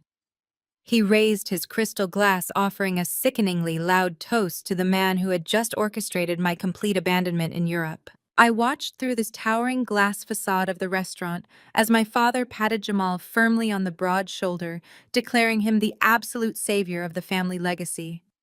He looked at Jamal with a level of deep, unconditional pride he had never once directed toward me. He openly praised the investment banker as the brilliant, ambitious son he had always desperately wanted. My mother Patricia sat adjacent to them, nodding enthusiastically while inspecting the massive diamond ring on her finger, undoubtedly planning her next reckless shopping spree. And there was my sister Brittany, draped in a sparkling designer gown that screamed new money. She was holding a flute of ridiculously expensive vintage champagne, looking around the room to ensure everyone was properly observing their extravagant celebration. They looked like royalty, completely intoxicated by their own perceived invincibility. They were completely unaware that the money fueling their lavish feast was currently locked in a federal vault, and the very foundation of their fraudulent empire was about to be ripped out from underneath them. The heavy glass doors of the restaurant swung open as our coordinated group breached the entrance. The sudden influx of cold night air caught the immediate attention of the front desk staff. The impeccably dressed maitre d' stepped forward quickly, his face arranged in a mask of polite but firm customer service. He held up a manicured hand, attempting to intercept our advance, stating that private events required a reservation and requesting that we wait in the marble foyer. We completely ignored him. Harrison did not even break his stride, simply maintaining his forward momentum with the terrifying grace of a billionaire accustomed to walking through locked doors. The two plainclothes federal agents flanked us flawlessly, their imposing physical presence and sharp, uncompromising stares instantly neutralizing any further protests from the restaurant staff. The maitre d' stumbled backward instinctively, recognizing the lethal, unyielding authority radiating from our tight formation. We moved as a singular destructive force, cutting directly through the main dining room. My tailored Italian wool suit felt like an impenetrable suit of armor every single step, amplifying the cold, calculated rhythm of my heartbeat. I kept my head held high, my dark red lipstick framing a perfectly neutral, chilling expression. The transformation in the room was spectacular to witness. The quiet hum of elite conversations began to falter, rippling outward from our trajectory like a heavy stone dropped into a still pond. Wealthy patrons paused mid-sentence, their silver forks hovering above their porcelain plates. Waiters froze in the aisles, stepping back to press themselves against the wood-paneled walls to grant us unhindered passage. The sheer aggressive gravity of our approach sucked the oxygen out of the room. It was not just the presence of a well-known venture capitalist like Harrison Tate. It was the undeniable reality that we were marching with absolute targeted purpose. The clinking of fine silver and the soft background jazz faded into a thick, suffocating silence.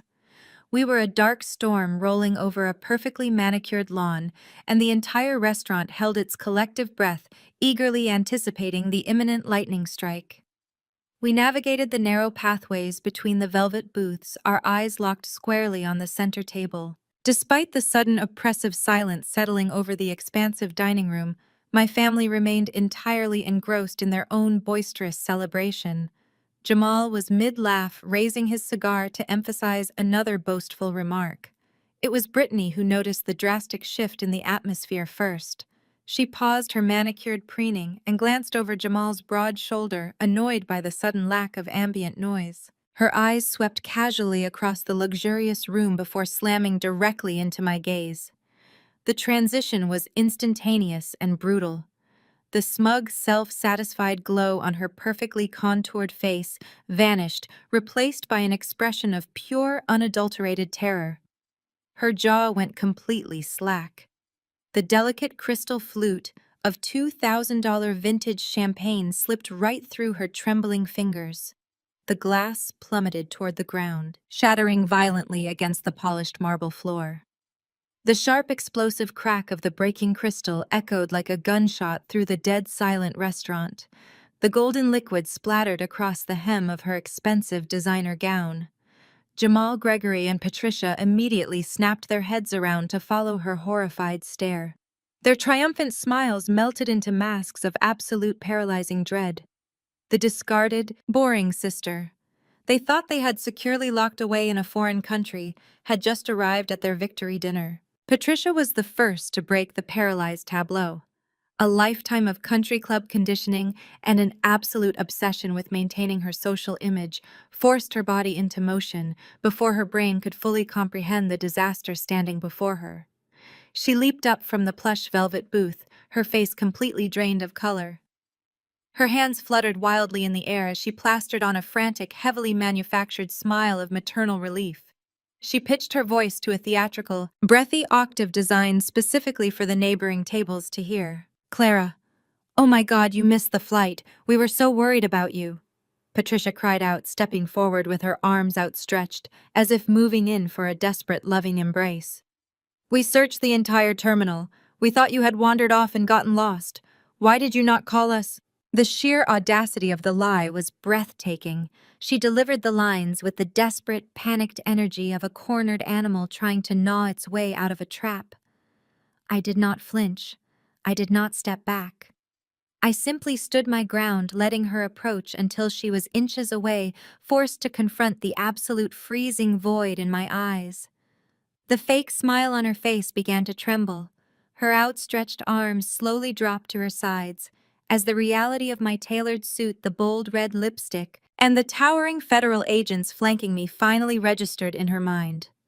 This was not the broken, compliant daughter she had left crying at Gate 24. I reached into the thick red folder in my hand. I pulled out the crisp, high-resolution printouts of the digital extortion emails Jamal had sent me just hours prior. I stepped past my mother, completely ignoring her pathetic performance, and moved directly to the center of the table. I slammed the stack of papers down onto the pristine white tablecloth with a violent echoing thud. The force of the impact rattled the crystal glassware and sent a fresh spray of spilled vintage champagne splashing across the glossy pages. "We were so worried," I repeated, letting the words hang in the tense air, my voice cutting through the dining room like a surgical blade. "Is that what you call a coordinated theft of my federal identification documents? Because right here in black and white, your golden son-in-law explicitly states that you and Dad fully authorized my abandonment. He clearly details the ransom for my passport and the forced liquidation of a $4 million trust." Patricia let out a strangled gasp, her hands flying to cover her mouth. Gregory stared at the printed documents, his eyes bulging as he recognized the undeniable corporate letterhead and Jamal's electronic signature. The physical evidence of their massive federal felony was now sitting in plain sight, completely exposed under the bright chandeliers of the restaurant. Brittany shrank back into the booth, her hands gripping the edge of the table as if trying to merge with the upholstery. She stared at the papers, her carefully curated reality shattering into pieces. The facade of the innocent, blessed family was actively burning to the ground, and Patricia's desperate gaslighting attempt had failed spectacularly. The entire restaurant watched in captivated silence as the illusion of their wealth and status collapsed. Jamal abruptly pushed his heavy chair back. The wood scraped loudly against the marble floor. He stood up to his full towering height, utilizing his size in a blatant attempt to physically intimidate me. His chest puffed out and his jaw locked tightly with aggressive, seething fury. For years, this exact posturing had worked to silence anyone who dared question his authority within our family. He stepped around the table, deliberately closing the distance between us until he loomed directly over my shoulder. He intended to use his corporate boardroom bullying tactics to crush my defiance. "You are making a massive scene, Clara," Jamal growled. His voice was kept low, vibrating with venomous threat designed to force my compliance without causing a larger public disturbance. "You are clearly having some kind of mental breakdown. Pick up this garbage and go wait outside by the valet before I call restaurant security to have you dragged out of here. We will deal with your delusions in private." He reached out, attempting to snatch the printed extortion emails off the damp tablecloth to hide the evidence. I swiftly placed my hand flat over the papers, pinning them securely to the table. I tilted my head up, meeting his furious, burning glare with absolute, unbreakable resolve. A slow, terrifyingly cold smile curved my lips. The power dynamic had permanently shifted, and he was too arrogant to realize he was already a dead man walking. "Call them Jamal," I challenged, my voice ringing out, clearly echoing off the high ceilings of the dining room. "Call the security guards right now. Let us see exactly who they decide to escort out tonight. The woman possessing federal warrants or the fraudulent investment banker currently drowning in millions of dollars of hidden margin debt." Jamal froze. The veins in his thick neck bulged as the insult landed. He tightened his fists, his breathing turning ragged and heavy. He was completely unaccustomed to facing direct, unapologetic resistance, especially from the sister-in-law he considered an easy target. He opened his mouth to deliver another vicious threat, preparing to unleash his full rage. Before Jamal could form a single hostile syllable, the imposing figure standing silently just behind my right shoulder took a deliberate step forward. Harrison Tate moved out from the periphery and stepped directly into the bright, illuminated center of the confrontation. The overhead chandelier light caught the sharp, tailored lines of his expensive suit and the cold, unyielding calculation in his dark eyes. Jamal turned his head to confront the newcomer. The aggressive, threatening scowl on his face evaporated in an instant. The transition was absolute and catastrophic. Jamal recognized the billionaire venture capitalist immediately. This was the exact man holding the keys to the $50 million capital injection Jamal desperately needed to survive. This was the titan of industry he had been relentlessly begging for a financial bailout. Every single drop of blood completely drained from Jamal's face, leaving his skin a sickly ashen gray. His broad shoulders slumped, and the aggressive bravado holding him upright shattered instantly. He stumbled backward, his knees hitting the edge of the dining chair. He suddenly realized that the woman he had just tried to rob and abandon was standing shoulder to shoulder with the most powerful investor in the city. The trap had closed. Jamal's mouth opened and closed like a suffocating fish. He scrambled to reconcile the terrifying reality standing in front of him. The swaggering bully, who had just threatened to have me dragged out by security, completely vanished. In his place stood a desperate, sweating man watching his entire fabricated universe crumble. He wiped his clammy palms on his tailored trousers and forced his facial muscles into a grotesque, panicked approximation of a respectful business smile. He took a shaky step forward, extending a trembling hand toward the billionaire venture capitalist. "Mr. Tate," Jamal stammered, his voice cracking violently under the immense pressure. "I had absolutely no idea you were in Chicago tonight. What a tremendous, unexpected honor. If you had informed my office, we could have prepared a proper reception for you. I assume you are here to finalize the details of our upcoming capital injection." The desperation in his tone was pathetic. He was actively trying to ignore the federal agents, the spilled champagne, and the printed evidence of his crimes sitting right on the table. He desperately hoped he could somehow schmooze his way out of a federal trap by playing the role of a confident peer. Harrison did not take the extended hand. He did not return the frantic smile. Instead, he simply raised one hand, his palm facing Jamal, in a gesture of absolute, uncompromising dismissal. The simple motion carried so much heavy, undeniable authority that Jamal instantly snapped his mouth shut, his outstretched arm dropping uselessly to his side. The entire dining room watched in captivated silence as the billionaire dismantled the fraudulent banker without breaking a sweat. "I received your highly ambitious investment pitch deck yesterday morning," Jamal Harrison stated, his voice ringing with a cold, surgical precision that cut through the heavy silence of the restaurant. "I reviewed your extensive claims of immense liquid capital and your aggressive projections for real estate market dominance. It was quite a compelling piece of creative fiction." Jamal swallowed hard beads of cold sweat forming along his hairline. He tried to interrupt, to spin another web of corporate lies, but Harrison stepped closer, completely invading his physical space. And just a few hours ago, Harrison continued his dark eyes locking onto Jamal with lethal intensity. I also received the explicit, highly documented extortion email you sent directly to my most trusted colleague and senior forensic accountant, Clara. You attempted to use laundered, violently extorted family funds to pass my strict compliance protocols. You tried to use her stolen inheritance as your fake proof of liquidity. You brazenly believed you could rob a brilliant financial investigator, leave her stranded in a foreign detention facility, and then use her own money to secure a $50 million partnership with my firm. Harrison added, his tone laced with absolute disgust. Your arrogance is only exceeded by your breathtaking stupidity. Jamal began to shake uncontrollably. He looked frantically at Gregory, who was gripping the edge of the table as if the floor had suddenly dropped out from underneath him. Patricia let out another high-strangled gasp, finally understanding the catastrophic magnitude of the man standing beside me. They had blindly assumed I was a nobody, but I was standing under the direct protection of a financial titan. You are completely finished in this city, Jamal Harrison announced, projecting his voice so every wealthy patron in the surrounding booths could hear the execution. And you are permanently finished in this industry. I do not do business with desperate, over-leveraged criminals who steal from their own family members.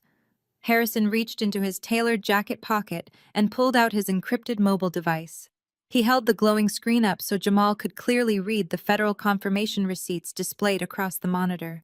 Before I even boarded my jet to fly here tonight, I personally forwarded every single digital record of your documented wire fraud and your explicit extortion threats directly to the enforcement directors at the Financial Industry Regulatory Authority, Harrison stated ruthlessly.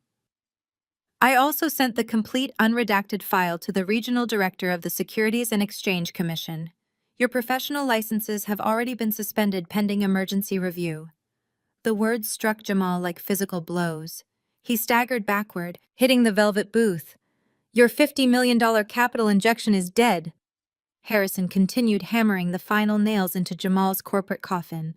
Your firm will be officially blacklisted by every major banking institution in the country by tomorrow morning.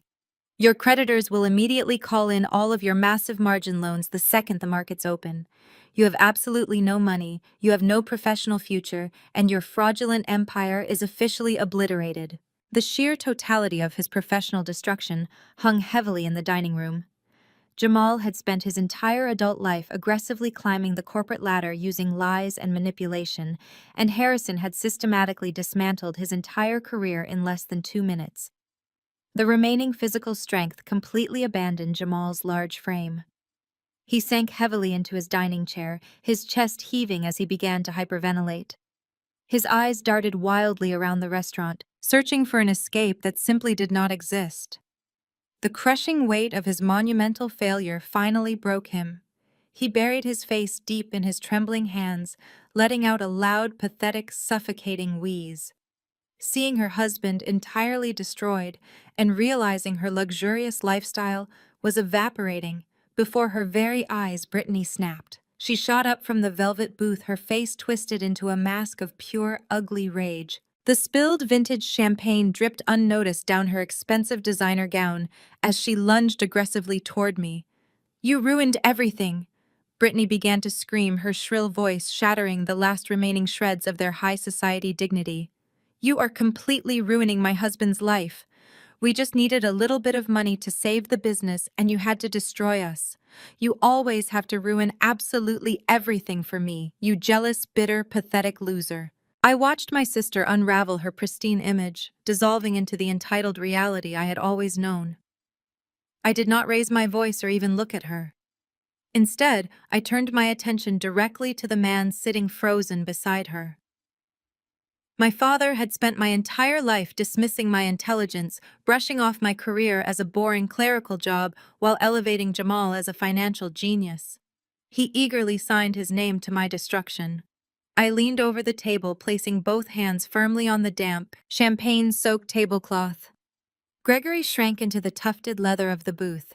He looked absolutely terrified, his eyes darting frantically toward the exit, searching for a way out of the suffocating trap he had helped build. Did you really think a forensic accountant would not notice a forged power of attorney? I asked, my voice deadly calm and perfectly clear.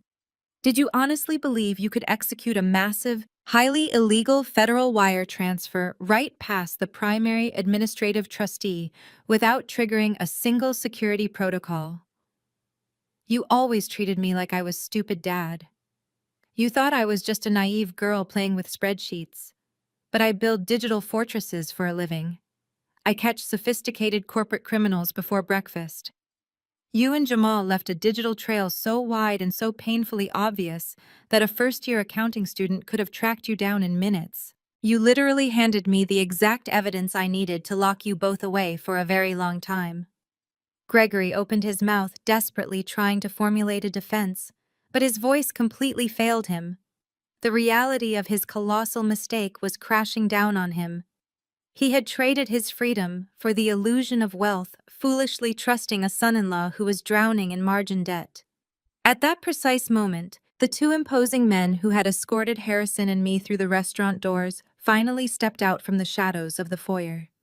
They moved with a synchronized heavy authority that instantly commanded the attention of every single patron in the dining room. They bypassed the stunned waiters and positioned themselves squarely on either side of my family's table.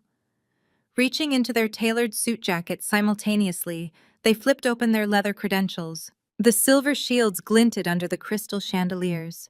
Federal Bureau of Investigation, the lead agent announced, his deep voice carrying a terrifying, uncompromising weight that silenced the entire room. Nobody move. The lead agent kept his eyes locked strictly on the men seated at the table. Jamal and Gregory, you are both formally under arrest, he declared, reciting the words with a cold, practiced efficiency that made the reality of the situation absolutely undeniable. You are being charged with conspiracy to commit wire fraud, federal extortion, and the manufacture of fraudulent legal documents across international lines. Jamal let out a pathetic gasp. His large frame trembled violently as he tried to push himself deeper into the corner of the velvet booth, desperately attempting to distance himself from the agents. This is a massive misunderstanding, Jamal pleaded, his voice breaking into a humiliating squeak. I am a respected investment banker in this city. You cannot do this to me here. We can clear this all up at my office tomorrow morning. Please just let me make a phone call to my legal team. The second agent did not waste a single breath indulging the pathetic negotiation. He stepped forward quickly, grabbing Jamal by the shoulder and forcibly hauling the towering man up from his seat. Turn around and place your hands behind your back, the agent commanded, spinning Jamal around and pressing him firmly against the edge of the dining table. The metallic, heavy click of federal handcuffs ratcheting tightly around Jamal's wrists echoed sharply across the silent restaurant. Gregory did not offer any physical resistance. The fight had completely drained out of my father the second he saw the silver badges. He stood up slowly, his legs visibly shaking beneath him. He looked old, incredibly frail, and utterly defeated. The lead agent secured my father's wrists behind his back with the same brutal mechanical efficiency. The entire Michelin-starred restaurant sat in absolute captivated shock. Wealthy socialites, influential politicians, and prominent corporate executives watched in stunned fascination as the golden child's arrogant husband and the proud family patriarch were restrained like common criminals right in the middle of their lavish victory dinner. Diners at the adjacent tables abandoned their expensive meals, shifting in their seats to get a clearer view of the spectacular downfall. The heavy, humiliating reality of federal custody had officially invaded their exclusive, untouchable world. Jamal wept openly as the agents patted him down thoroughly, stripping him of his expensive personal belongings. His watch and cufflinks were confiscated and shoved into clear evidence bags. The public spectacle was simply too much for my mother to handle. Patricia, a woman who had spent her entire existence meticulously curating a flawless, snobbish social reputation, let out a piercing, hysterical wail. She scrambled backward against the booth, throwing her hands over her face in a frantic attempt to hide from the devastating public scrutiny. But the damage was already done. All around the upscale dining room, dozens of high-definition smartphone cameras were raised in the air, recording every single humiliating second of the raid. The elite patrons of Chicago were eagerly capturing the absolute destruction of my family's fake empire. The footage would be circulating through every exclusive country club and private social circle before the night was over. Patricia sobbed uncontrollably, curling into a tight ball as the bright camera flashes illuminated her complete disgrace. Brittany slumped onto the floor beside the shattered champagne glass, weeping loudly as she watched her husband being hauled away by federal agents. In a matter of seconds, their carefully constructed, arrogant reality was completely annihilated, leaving behind nothing but the pathetic, shameful wreckage of their own suffocating greed. The federal agents tightened their grip on the handcuffs, ignoring the pathetic whimpers escaping Jamal's throat as they forcibly marched him and my father toward the glowing exit signs of the restaurant. The heavy thud of their expensive leather shoes against the marble floor served as a brutal, rhythmic countdown to their permanent loss of freedom. As the men were led away, the blinding flashes of smartphone cameras continued to illuminate the dining room, capturing every agonizing second of their public humiliation. Patricia watched her husband and her prized son-in-law being hauled out like dangerous criminals, her eyes wide with a frantic, unhinged desperation. The absolute destruction of her pristine, carefully curated social status was finally too much for her fragile ego to process. Her legs gave out completely. She collapsed, her knees slamming painfully against the hard floor. The elegant, poised matriarch who had spent her entire life looking down her nose at anyone she deemed inferior was suddenly crawling through spilled wine and shattered crystal. She lunged forward, her shaking hands desperately grabbing at the hem of my tailored wool trousers. Her face was streaked with running mascara, her perfectly coiffed hair falling into a messy, chaotic tangle around her tear-stained cheeks. She looked absolutely wretched, entirely stripped of the haughty arrogance she had worn like a crown just 20 minutes prior. "Clara, please!" Patricia wailed, her voice cracking as she sobbed loudly enough for the entire restaurant to hear. "You have to stop them. You have the power to fix this. Tell Mr. Tate to call off the agents. Tell the authorities it was all just a massive misunderstanding over the trust fund documents. You cannot send your own father to federal prison. You cannot destroy your sister's husband. Family does not do this to family." She tugged at my pant leg, looking up at me with a pathetic, begging expression that turned my stomach. She was actively utilizing the very concept of family as a manipulative weapon, completely ignoring the fact that she had gleefully discarded our biological connection the moment it became financially inconvenient for her. She cried and pleaded loudly, begging for a mercy she had entirely refused to show me when I was terrified, isolated, and begging for help in a foreign country. The sheer blinding hypocrisy of her desperate plea echoed through the silent dining room, hanging heavily in the tense atmosphere. I looked down at the weeping woman clutching my ankles. I felt absolutely no pity, no lingering affection, and certainly no obligation to save her from the devastating consequences of her own blinding greed. I did not step back, but I also did not offer her a single ounce of comfort. I simply stared at her with a gaze so incredibly cold and devoid of emotion that she instinctively loosened her frantic grip on my clothing. "You want to talk to me about family?" I asked, my voice slicing through her hysterical sobbing with lethal, absolute precision. Family does not intentionally steal a passport to lock their own flesh and blood in a foreign detention center. Family does not demand a $4 million ransom in exchange for a flight home. Family does not abandon their daughter at gate 24 with $200 and steal her entire future just to fund a fraudulent lifestyle. I leaned down slightly, ensuring my words pierced directly through her frantic panic. "You smiled at me in the airport lounge, Mom. You offered to hold my bag with a bright, loving smile while you were actively planning to completely erase my existence. You poured yourself a glass of $2,000 champagne tonight and happily toasted to my absolute destruction. The family you are desperately crying about right now does not exist. That family died the exact moment you walked onto that plane and left me behind." Patricia flinched violently as if I had physically struck her.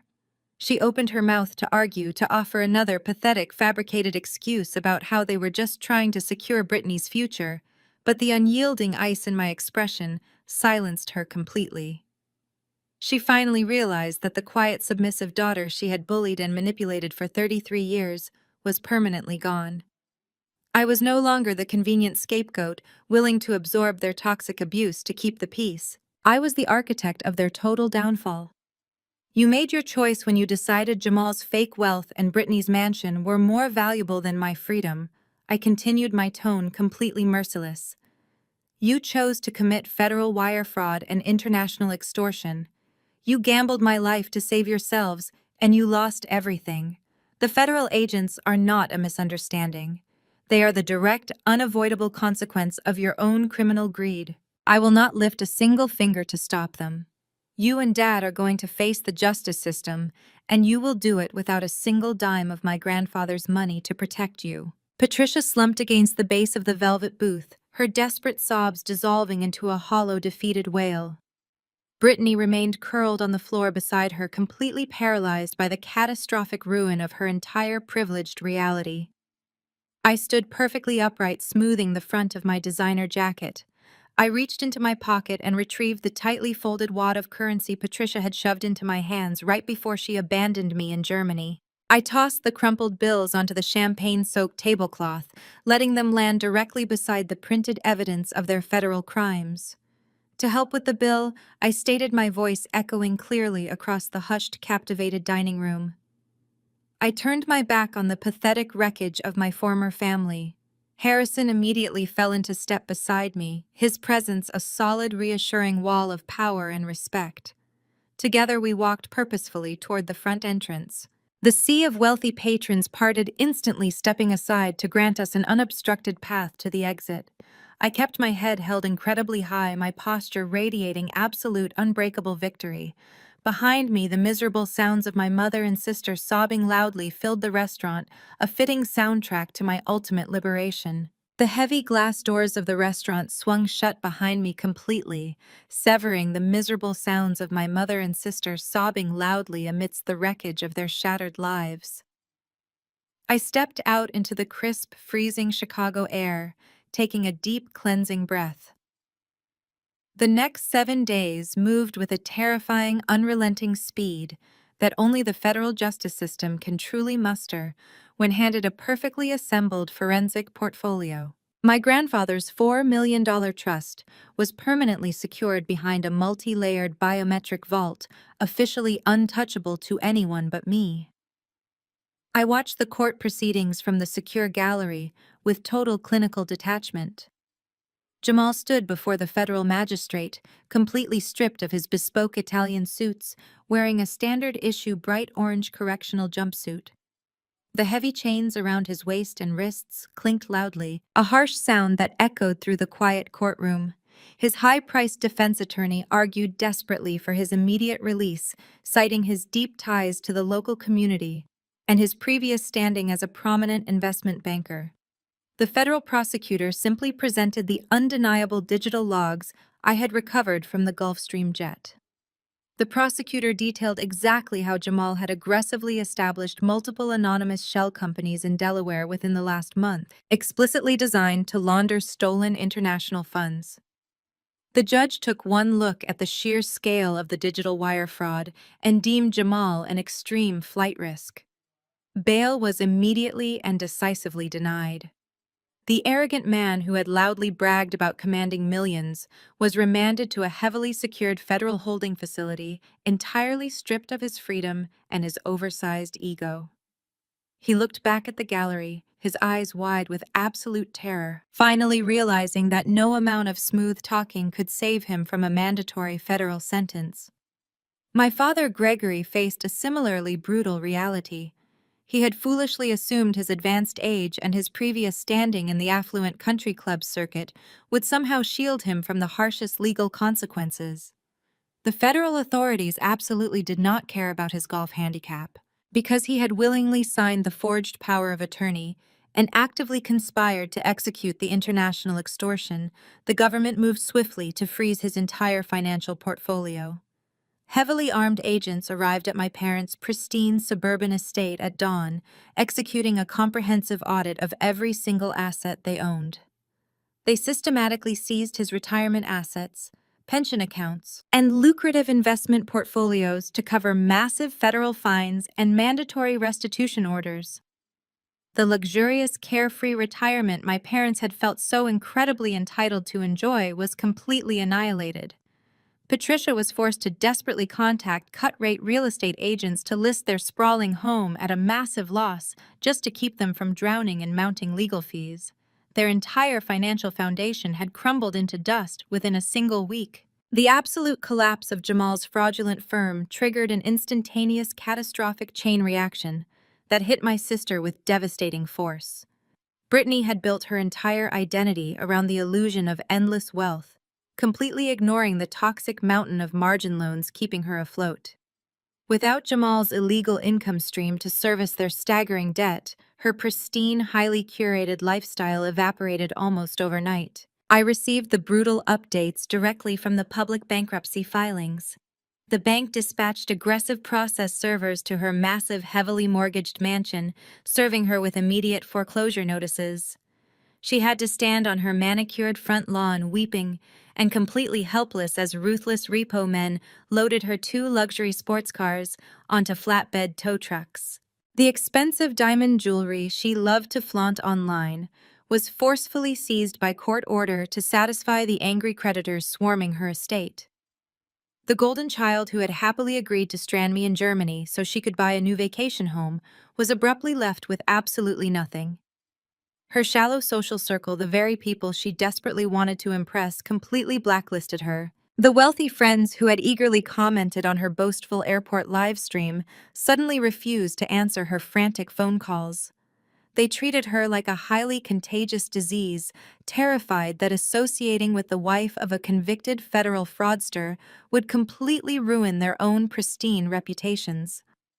She was entirely isolated, forced to pack a few remaining suitcases and move into a cheap, cramped apartment, using the last of her depleted credit. The glamorous, untouchable reality she had violently tried to steal from me was completely gone. She was forced to face the exact type of terrifying financial ruin she had so callously wished upon me at Gate 24. She had no employable skills, having spent her entire adult life relying on the stolen achievements of others. The harsh reality of having to find a minimum wage job just to feed herself finally shattered the fragile delusion that she was inherently superior to everyone else. In stark contrast to my family's total destruction, my professional trajectory skyrocketed with unprecedented momentum. The financial sector is an incredibly tight-knit community, and news of the high-profile takedowns spread rapidly through the corporate grapevines. Industry leaders quickly learned that it was my precise, aggressive forensic accounting that had single-handedly dismantled Jamal's sophisticated fraud ring before he could infect other vulnerable firms. My independent agency was suddenly flooded with high-value consultation requests from major international banking institutions. Chief executive officers and corporate boards sought my exact expertise to ruthlessly audit their own internal security measures. Harrison Tate's venture capital firm officially retained my services as their primary external auditor, securing a multi-million-dollar annual contract that solidified my financial empire. The very analytical skills my parents had constantly mocked as boring and unglamorous had officially established me as one of the most feared and deeply respected financial investigators in the entire country.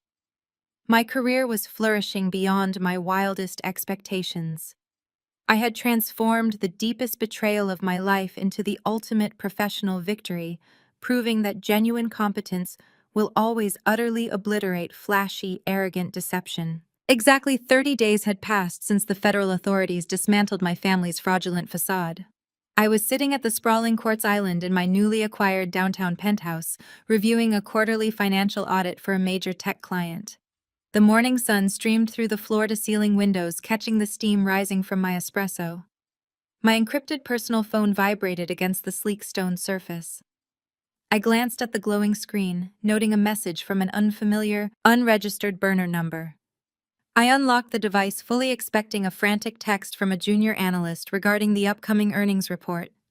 Instead, the words that materialized on the screen pulled me back into the toxic gravity I thought I had permanently escaped. The message was incredibly long, completely devoid of any basic grammar, and dripping with the exact type of desperate weaponized guilt my mother had perfected over 3 decades. Clara, please do not delete this. The message began aggressively demanding my attention from the very first syllable. It is your mother. The bank took absolutely everything from us. Brittany and I are living in a filthy, roach-infested motel on the outskirts of the city. We have absolutely nothing to eat today. Gregory is in a federal holding facility, and they froze the last of my emergency credit cards this morning.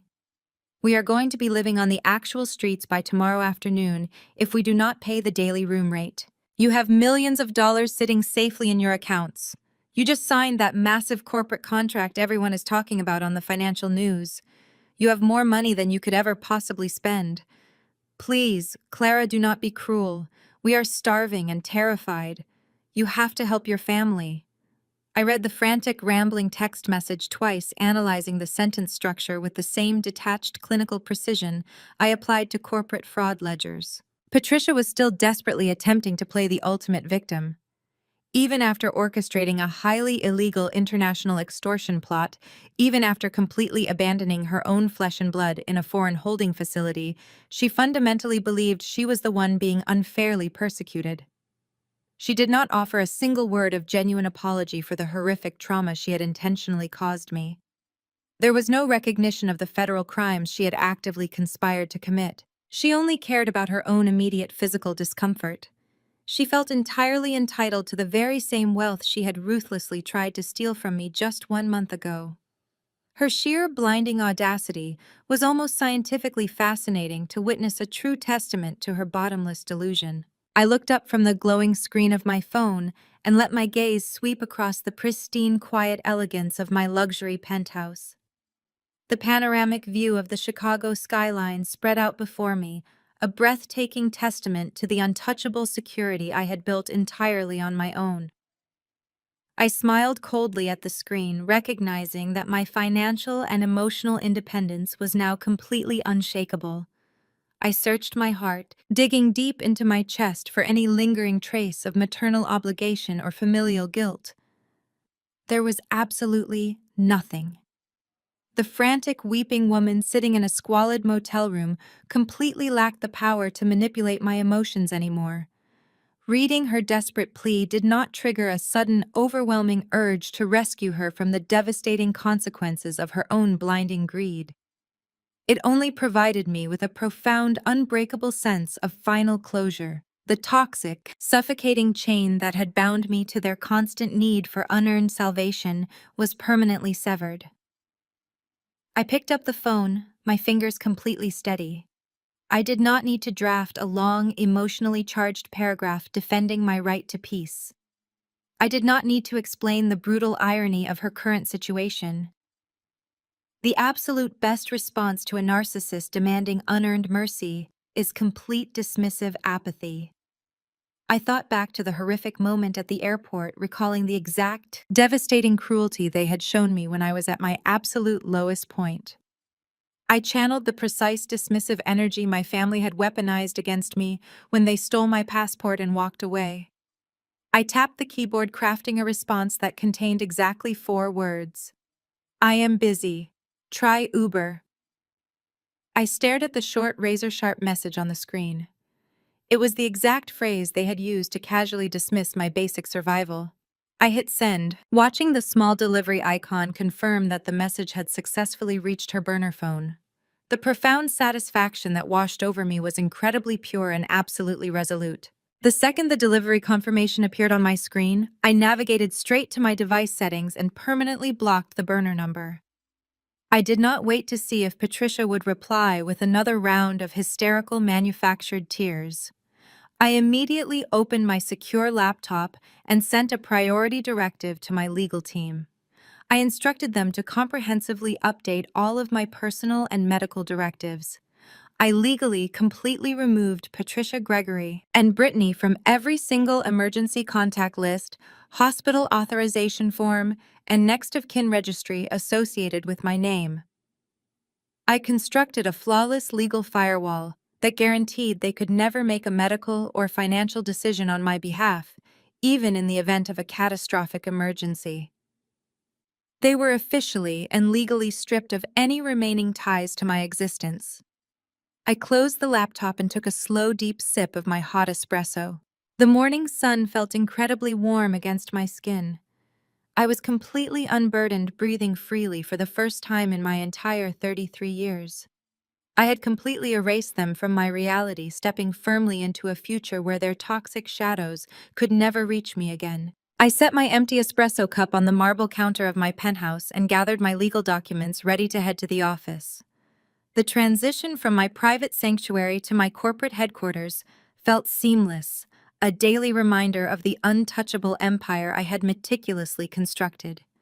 30 minutes later, I was sitting behind the massive obsidian desk in my corner suite, leaning back into the ergonomic leather of my chief executive chair. The expansive floor-to-ceiling windows framed the breathtaking Chicago skyline perfectly. The bright morning light bounced off the towering steel and glass monoliths, perfectly mirroring the brilliant, unyielding clarity in my own mind. I watched the entire city move far below me, a bustling grid of massive commerce and intense ambition, and allowed myself a long moment of profound reflection. The most horrific betrayal of my entire existence had not been a tragedy at all. It had been a violent, absolutely necessary awakening. The universe had violently stripped away the toxic illusions binding me to my family, forcing me to finally step out of the shadows and fully claim my own incredible power. For 33 years, I had allowed Patricia Gregory and Brittany to aggressively shrink my world. I had folded myself into the cramped, suffocating box they specifically labeled for the boring, quiet sister. I had silently absorbed their constant belittling, their sneering remarks, and their endless demands for my absolute submission. I had mistakenly believed that keeping my head down and working diligently would eventually earn their genuine respect. But looking out over the sprawling metropolis I now commanded, I fully realized their cruelty was born entirely from their own paralyzing inadequacy. They needed me to be small, so their fabricated, debt-ridden lives could appear grand by comparison. Abandoning me in that foreign airport terminal was their desperate, final attempt to eradicate my presence completely. Instead, they ignited a massive inferno that burned their fraudulent reality straight to the absolute ground. The quiet, bullied sister they left behind never actually made it back to American soil. The confident woman who returned was a razor-sharp apex predator, heavily armed with federal warrants and an absolute uncompromising understanding of her own limitless value. I had forged my ultimate security out of the very betrayal meant to destroy me. I owned my narrative now, and absolutely nobody would ever dictate my worth again. A soft knock on the heavy frosted glass door of my office gently interrupted my thoughts. The door swung open and Harrison Tate walked in, bringing the rich, dark aroma of roasted coffee with him. He was dressed in his signature impeccable charcoal suit, his presence commanding the room with the exact same effortless authority he had displayed in the German holding cell. He carried 2 steaming cups from my favorite local roaster, handing one to me as he took a seat in the plush velvet chair opposite my desk.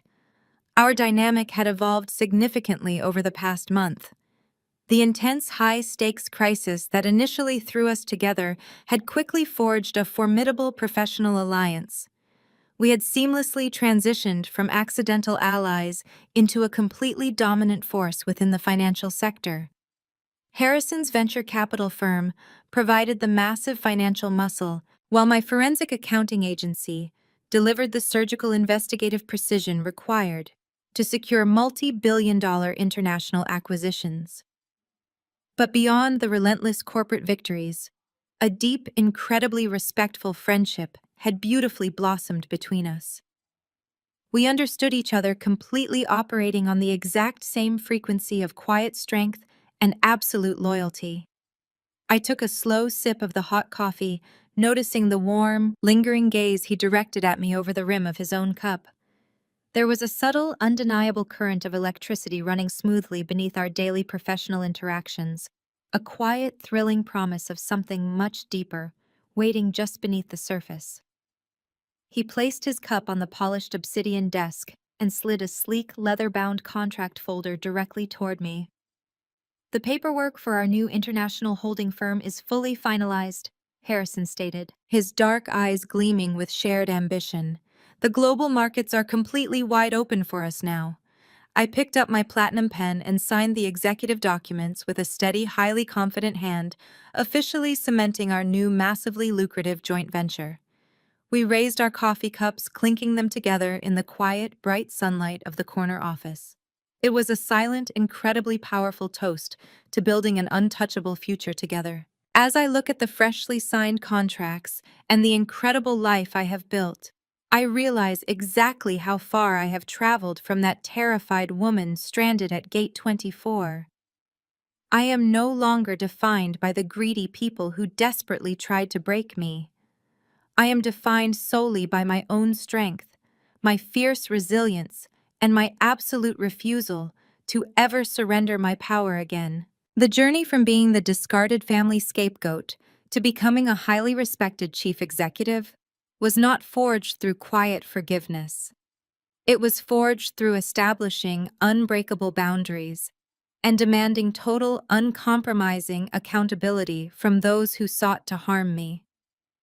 I learned the hard way that you absolutely cannot heal in the exact same toxic environment that made you sick in the first place. Sometimes, the people who are supposed to protect you are the ones you need to be protected from, and the best revenge is simply letting them drown in the consequences of their own actions.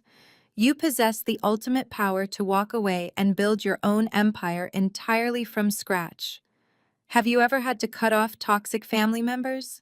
Let me know in the comments below, and never forget, your worth is not defined by those who fail to see it.